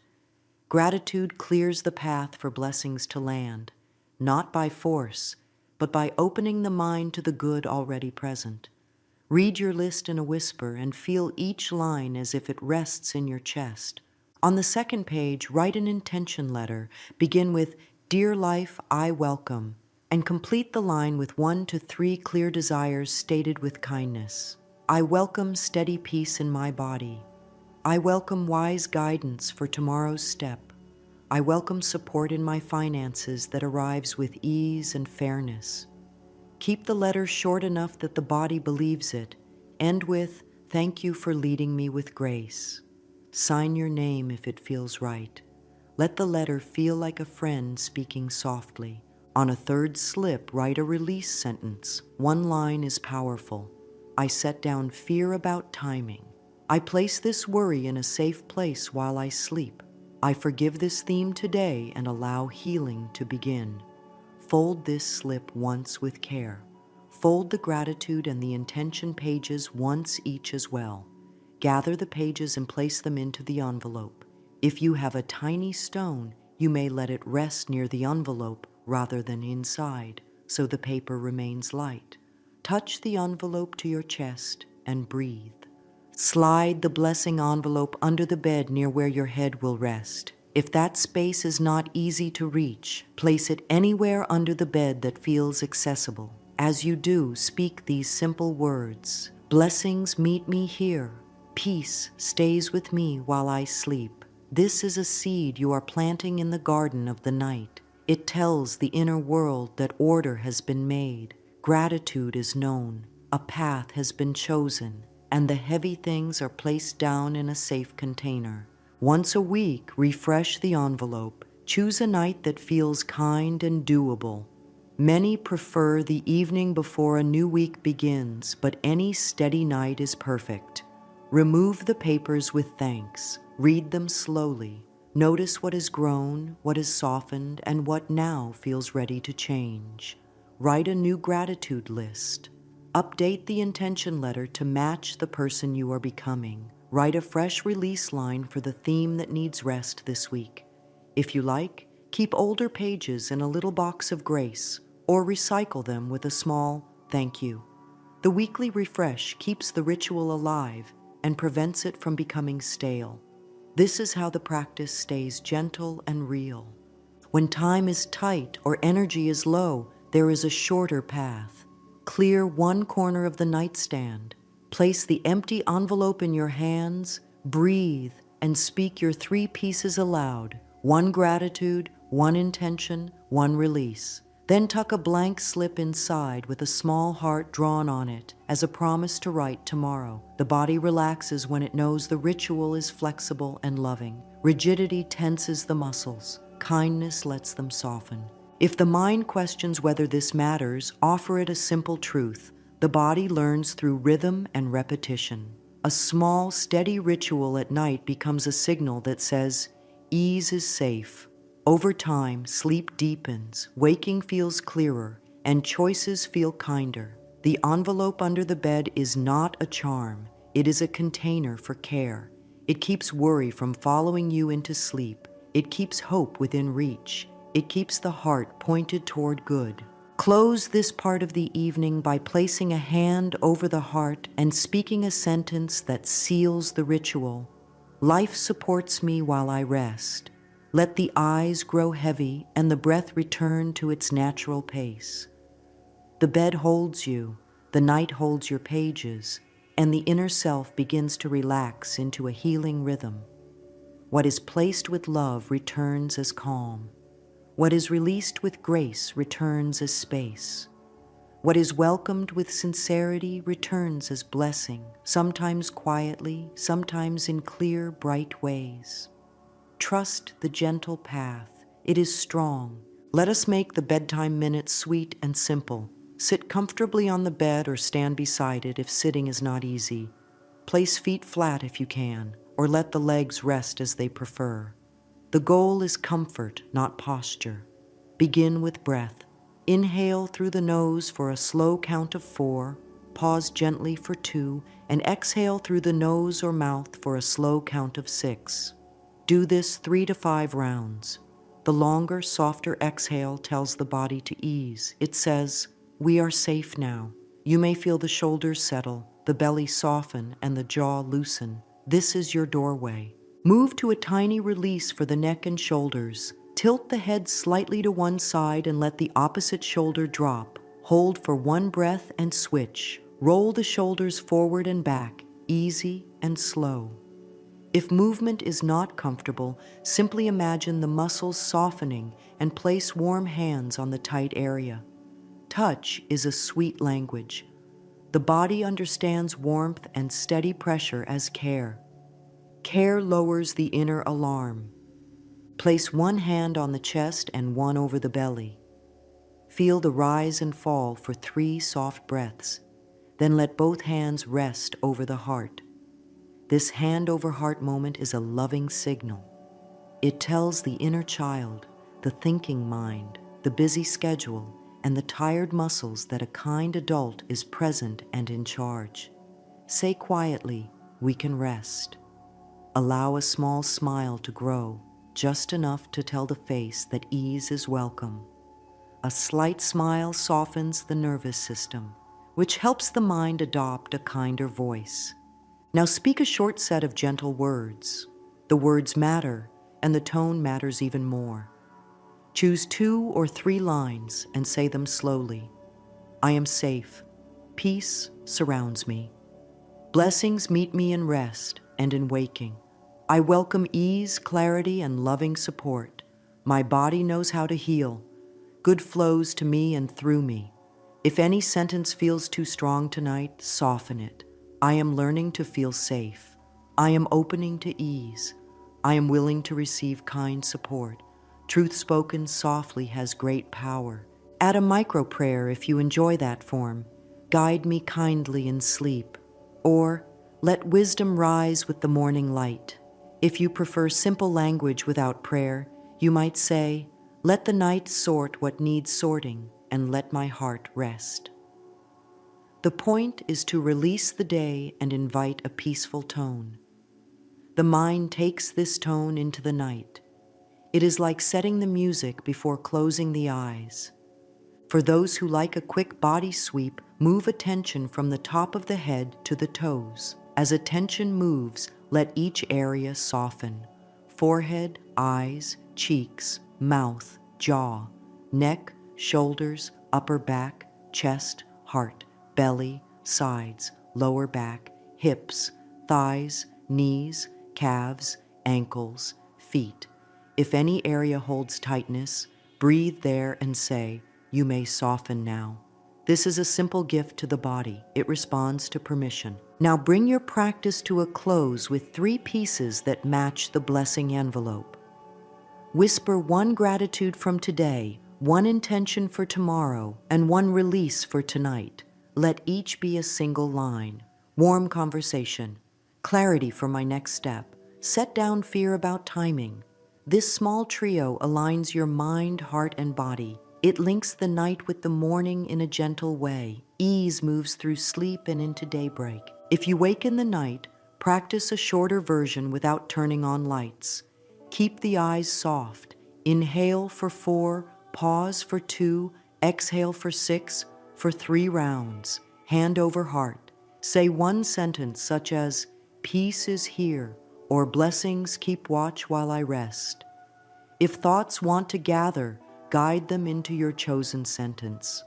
Thoughts will follow the leader you name with your voice. Let your words lead them back to calm. Some nights the heart may feel heavy. On those nights, use fewer words and more breath. Add a gentle rocking motion if it soothes you, just a slow sway while seated on the bed. This signals comfort in a very old, very kind way. If tears arise, let them flow in a soft way. Tears clear the path and release held strain. When they pass, place a warm palm on the cheek and say, thank you for releasing. The body never shames release, it thanks you for it. To support consistency, attach this micro practice to a cue you already do. Brushing teeth, turning down covers, or placing the glass of water on the nightstand. Habit loves company. When the cue happens, the practice follows almost on its own. This friendly pairing keeps the routine alive even on hard days. If time is scarce, make the practice 1 breath, 1 sentence, 1 hand over heart. Small is enough. Small works because small repeats. Before lying down, seal the minute with a final affirmation spoken at a whisper. Life supports me while I rest, or I welcome good in quiet ways. Then allow the body to settle into the bed as if the mattress were a caring hand lifting you into soft safety. The last thought of the night is a seed. Plant a kind one. It will grow while you sleep. This practice works because the body listens to the messages you send through breath, words, and small caring actions. When breath lengthens on the exhale, the inner alarm learns that danger has passed. Muscles loosen, the heart rate eases, and the mind stops searching for threats. When the voice is gentle and steady, the mind believes the message and calms its busy loops. When the space is cleared and ordered, the senses relax because there is less to scan. These signals travel through the whole self. They say, safety, and the body answers, I can rest. Thoughts shape feelings, and feelings shape the body's signals. A harsh inner voice tightens the chest and quickens the breath. A kind inner voice softens the belly and slows the breath. Over time, a kind voice becomes the norm, and the body begins to expect peace. Expectation is a strong form of guidance. It pulls life toward matching experiences. This is how blessings are magnetized, by turning the inner tone toward trust, gratitude, and steady intention night after night. Writing in the blessing envelope organizes what matters. The page receives the swirl of thoughts and turns them into clear lines. Gratitude shows the mind what is already working. Intention points the heart toward the direction of growth. Release gives worry a safe place to rest without running the night.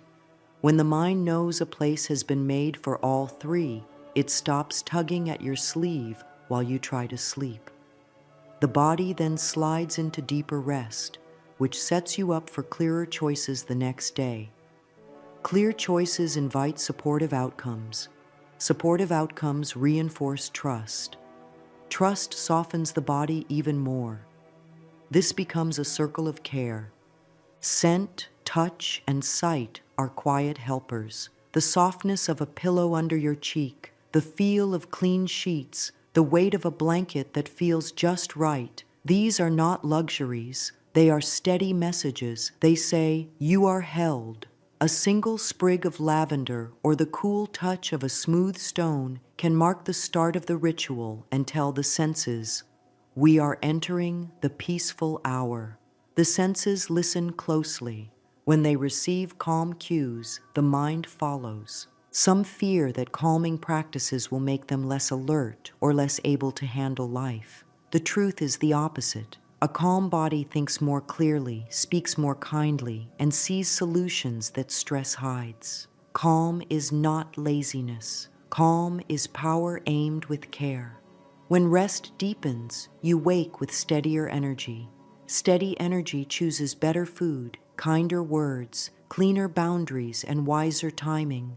These choices bring blessings into form. The outer world begins to mirror the inner tone. There is also the simple wisdom of timing. The minutes before sleep are a powerful imprint time. The mind is like soft wax. It holds what is pressed into it. If fear is pressed in, dreams and morning carry that taste. If peace is pressed in, the night and the day carry that taste. By shaping these minutes with breath, kind words, and the blessing envelope, you shape the flavor of your night. This is not force, it is loving guidance. The long exhale is a gentle key. If all else feels heavy, return to 4 in, 2 pause, 6 out. Let the out-breath be patient and complete. Picture it as a soft tide that carries tension out of the body. After several rounds, add a sentence, I am safe. If I am safe feels too strong, choose I am safe enough to rest. The body will hear the honesty and relax into it. Honesty plus kindness equals trust. Trust is the ground of healing. When doubt visits, meet it with respect and a boundary. You may stand outside the door tonight. I will return to you in the morning with a clearer mind. Place doubt on the release page. Let the envelope hold it. Doubt often signals a need for clearer information or stronger support. The night can refill your inner strength so the day can gather what you need. Blessings often arrive as the right idea, the kind person, the fair chance, the shift in timing, the new level of self-respect. These are easier to see and accept when the inner room is peaceful. Physical comfort is an ally. If the lower back needs support, place a pillow under the knees when lying on the back. If the shoulders ache, hug a pillow to the chest while side lying. If the feet feel restless, stretch the calves gently before bed or massage the soles with a little lotion. The body appreciates being listened to. When it feels heard, it settles. When it settles, the mind quiets. When the mind quiets, blessings find a clear path to the door. Some nights will be bumpy. That does not mean the practice failed. Healing is not a straight line. On bumpy nights, let the ritual be shorter and kinder. One breath, one sentence, one touch. The point is to keep the bond with yourself strong. A loving bond carries you across hard moments and brings you back to center. Over weeks and months, this bond becomes unshakable. From that bond, blessings gather. They gather because you are aligned with the tone that attracts them: gratitude, intention, release, and rest. This practice also softens the body's old patterns. The muscles that always brace at night learn to unclench. The thoughts that always race learn to pause. The heart that always worries learns to trust the rhythm of care. With every night of soft repetition, new pathways grow. Morning then begins on steadier ground. On that ground, you choose with more wisdom. Wisdom opens doors that effort alone could not pry open. This is how simple nightly care becomes a strong bridge to a kinder day. End this understanding with a sweet truth spoken softly. My body is my friend. My thoughts are learning to be gentle. My sleep is a safe place for blessings to land. Let the words settle into the chest. Let the breath return to its calm rhythm. You are teaching the inner world to expect goodness. You are planting seeds in the quiet soil of the night. They will take root. They will grow. And as they grow, life will meet you with support in both quiet and clear ways. Begin with the simplest questions and let them guide the pen. Start with gratitude, because gratitude opens the heart and shows the mind what is working. Write 3 lines every night, no matter how small. A warm meal, a kind message, a moment of fresh air, a task finished, the way the body kept going. These lines do not need to impress anyone. They only need to be true. As the pen moves, the breath deepens. The shoulders drop a little. The chest finds space. Gratitude is more than a nice thought. It is a soft change in the body. Move next to intention. Intention gives direction without pressure. Keep it clear and kind. I welcome calm in my body. I welcome clarity for my next step. I welcome fair pay for my work and a wise plan for my money. I welcome loving support in my home. Limit to 1 to 3 lines. The body trusts goals that feel gentle and real. If the mind argues, soften the language. I am willing to welcome calm. I am learning to trust clarity. I am open to fair support. A softer door still opens. Now write a single release line. Release is not denial. Release gives the mind a basket for what it cannot fix tonight. I set down fear about timing. I place this worry in a safe place while I sleep. I forgive this old story and let healing begin. 1 sentence is enough. The body hears, this can rest now, and eases its grip. The page holds it for you. The blessing envelope keeps watch. If the page feels tight, use prompts that make writing easy. For gratitude, ask, what helped today? Where did ease show up? What did my body do well? For intention, ask, what am I ready to welcome? What is the kindest next step? What would support look like this week? For release, ask, what can rest here tonight? Which fear is ready to set down? What is heavy that does not need to travel into sleep? Write the first answer that rises. Do not hunt for perfect words. Trust the first honest line. If the heart feels tender, add a short mirror moment before writing. Stand or sit with the small mirror in your hand. Soften the eyes. Meet your gaze for 2 breaths. Say one sentence with a friendly tone. I am doing my best, and it is enough for tonight. Or, I approve of myself for showing up with care. This tiny act tells the nervous system that safety is present. The hand steadies. The words come easier. The inner child feels seen. Let the writing have a rhythm that suits you. Some like gratitude first, then intention, then release. Others start with release to clear space, then write gratitude and intention from a lighter heart. Both ways are loving. Choose the order that your body prefers. If a night arrives when words will not flow, draw a simple heart on a blank slip and tuck it into the envelope with one whispered line. I welcome ease. Return to fuller writing the next night. The ritual stays friendly when it allows change. To deepen the practice over weeks, rotate themes in your prompts. For a week of healing the body, let gratitude focus on comfort and function. My breath carried me. My legs walked me. My digestion helped me. Let intention focus on rest and nourishment. I welcome kind movement. I welcome foods that soothe. Let release focus on blame or harsh self-talk.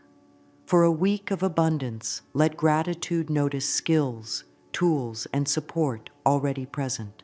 Let intention name fair pay, wise timing, and useful ideas. Let release set down fear of not enough. For a week of clarity, let gratitude honor insights, learning, and small wins.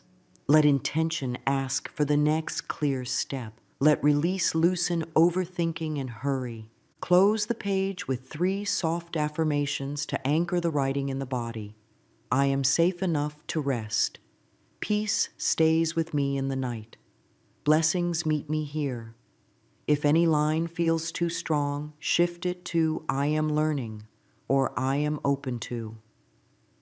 Sincerity is more powerful than grand words. Fold the pages once with care. Slide them into the blessing envelope. Let the last sound be a quiet exhale. The body understands that the day has been sorted with love. On waking, keep the first minute gentle. Before the hand reaches for a phone, let the breath enter slowly and leave slowly. A single soft inhale and a long, patient exhale. Feel the bed under the body, steady and kind. Whisper, good comes to me and through me today. Or, I wake guided and held. Let the feet find the floor at an easy pace. Place a hand over the heart and name one blessing from the night. Deep rest, a dream that soothed, a feeling of quiet. Even when sleep was bumpy, the morning can still be met with care. Take a sip of water. If sunlight is available, let it touch the eyes for a few moments. Daylight tells the body morning has begun and supports a steady rhythm. Keep the blessing envelope where it is under the bed, or slide it out and read the intention letter aloud if you want a clear start. Allow the words to set the tone. I welcome clarity for my next step. I welcome fair and kind support. I welcome ease in my body as I move through my day. If time is tight, scan the letter with the eyes and breathe once. Tone matters more than length. Consider a tiny morning trio to link night and day. One breath with a long exhale. One affirmation said softly. One kind step named. The kindest step I can take this morning is. Keep that step small. Drink water, stretch the back, send one message, take a brief walk, choose a nourishing breakfast, make the bed. When the first step is kind and small, the next step is easier. Ease creates momentum without force. Carry a small affirmation card during the day. It can live in a pocket, a wallet, or on the phone lock screen. Write a single line that fits the current season. I move with ease and wise timing. I am open to helpful ideas and fair doors. I am guided toward kind people and kind choices. When stress visits, place a hand over the heart for one breath and read the line.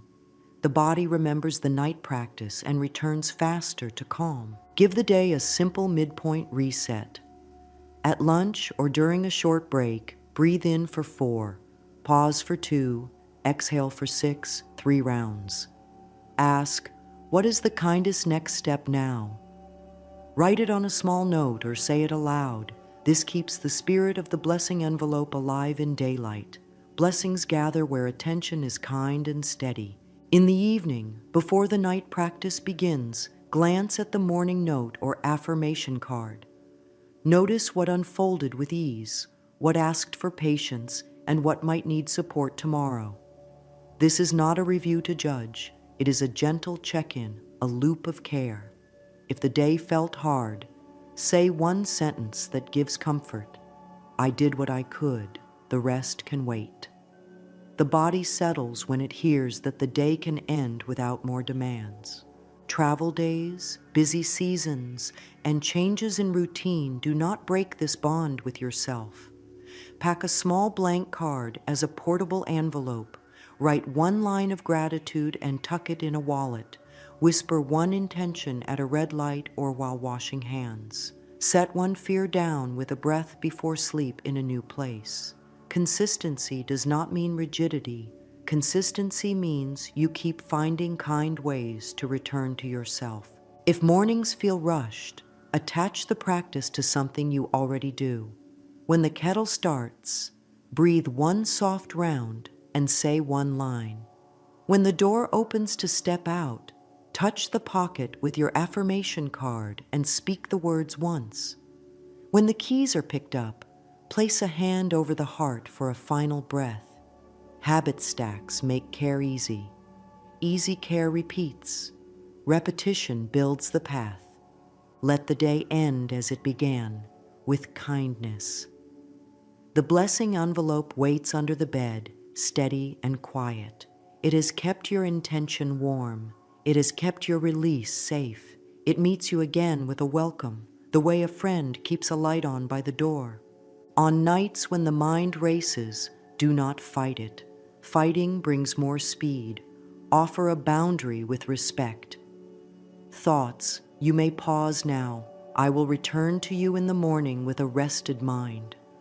Place the biggest worry in the release line and slide it into the envelope. If words keep rising, limit yourself to 2 minutes of worry writing on a separate paper, then fold it and tell it, you will wait here. The body softens when a time and place are given. If sleep feels far away, shorten the practice. 3 breaths with long exhales, 1 hand over heart, 1 affirmation whispered slowly, I am safe enough to rest. Let the body lie down and feel the mattress support the weight. If you wake in the night, repeat the short version without turning on lights. Inhale for 4, pause for 2, exhale for 6, 3 rounds. Hand over heart, 1 sentence of care. This builds trust that calm is always reachable.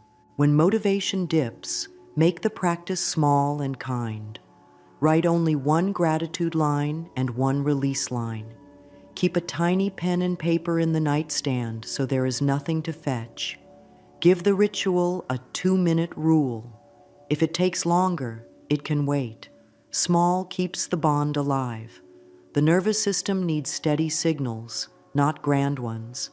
If space is limited, the envelope can live under one corner of the bed or even between the mattress and the frame. If the bed is on the floor, let the envelope rest in a small box at the head area. If sharing a room, keep a flat pouch in the nightstand. If privacy is a concern, write with simple words only you understand. The practice belongs to you, shaped to your life. The point is not the location itself, but the caring message it carries. For a season focused on peace and healing, keep the night gentle and body-centered. Gratitude notices comfort and function. Intention calls in rest and relief. Release loosens self-blame and strain. Use soft affirmations. My body knows how to heal. Peace soaks into my cells. kindness reaches every part of me. Add a warm compress for tense areas or a light stretch.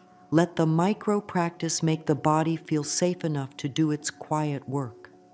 For a season centered on abundance, let appreciation be your strong ally. Gratitude names skills, chances, and people who support growth. Intention asks for fair pay, wise ideas, and good timing. Release sets down fear of not enough. Speak affirmations that match action. I welcome good opportunities and I meet them with wise steps. Money flows with fairness and clarity. I respect what I have and I steward it well. Keep a tiny log of wins, no matter how small, to train the mind to see doors. For a season of clarity and purpose, shape prompts around guidance. Gratitude honors insights, teachers, or learning moments. Intention asks for the very next step, not the whole map. Release loosens second-guessing and hurry. Use simple guiding questions. What is the kindest next step? What one task moves me forward with ease? Speak affirmations that trust timing. I am guided to the next clear step at the right time. What I need to know comes in a way I can understand. If a night is missed, let the morning hold no punishment. Shame does not help habits grow. Return gently the next evening with the smallest version. One breath, one line, one hand over heart. The practice is a friend, not a test. Friends do not scold, they welcome. If doubt about magnetizing blessings rises, hold it with kindness. The envelope is not a spell. It is a container for attention and tone. Attention and tone change the body, which changes choices, which changes outcomes. The magnet is a calm nervous system, a grateful focus, and a clear direction. Over time, these draw in the people, ideas, and timing that match them. This is not fantasy. It is the quiet power of alignment. If beliefs in the home differ, keep the practice simple and private. Let the language be universal. Peace, clarity, support, fairness, wise steps. These are values that cross many paths. The ritual remains what it has always been, a caring way to sort the day and set the night to healing. Make consistency gentle. Pair the practice with a nightly cue, turning down covers, placing water on the nightstand, or dimming the light. If needed, set a soft reminder with a kind label. A minute of peace. Keep a weekly refresh on the same evening so timing carries you. Let the calendar hold the habit lightly, the way a hand holds a bird without gripping. Keep curiosity alive. As weeks pass, notice what shifts. Does breath settle faster? Does waking feel steadier? Do choices feel kinder? Do new doors show up with less pushing? Note these in a simple list once a week. Seeing change makes the next night easier. This is how small steps become a steady path.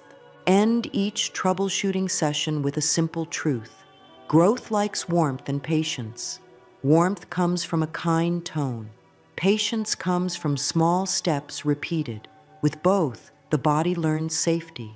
A safe body receives guidance. Guidance shows the way. The way leads to blessings in daily life, quietly at first, then more clear.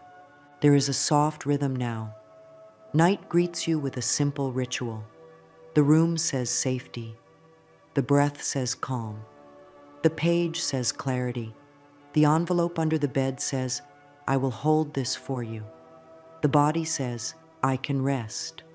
Morning greets you with a small trio, one breath, one line, one kind step. Daylight carries an affirmation in the pocket. Midday offers a pause and an easy reset. The week brings a refresh that keeps the heart pointed gently forward. This rhythm is not strict, it is kind. It does not push, it invites. Let the close of the night gather the whole practice into a few tender breaths. Sit on the edge of the bed or lie down with a hand over the heart. speaks softly to the inner self that has carried so much. Thank you for getting me here. Breathe in for 4, pause for 2, out for 6. Whisper a truth that fits every season. Life supports me while I rest, or good flows to me and through me, or I welcome ease, clarity, and loving support. Let one line repeat 3 times. The repetition is a lullaby for the nervous system. It says, sleep is safe, renewal is near. If the mind seeks a verdict, give it one that brings peace. What you place under the bed is not a charm. It is care written down. It is gratitude that keeps the heart open. It is intention that points the way. It is release that lets the body heal. This is the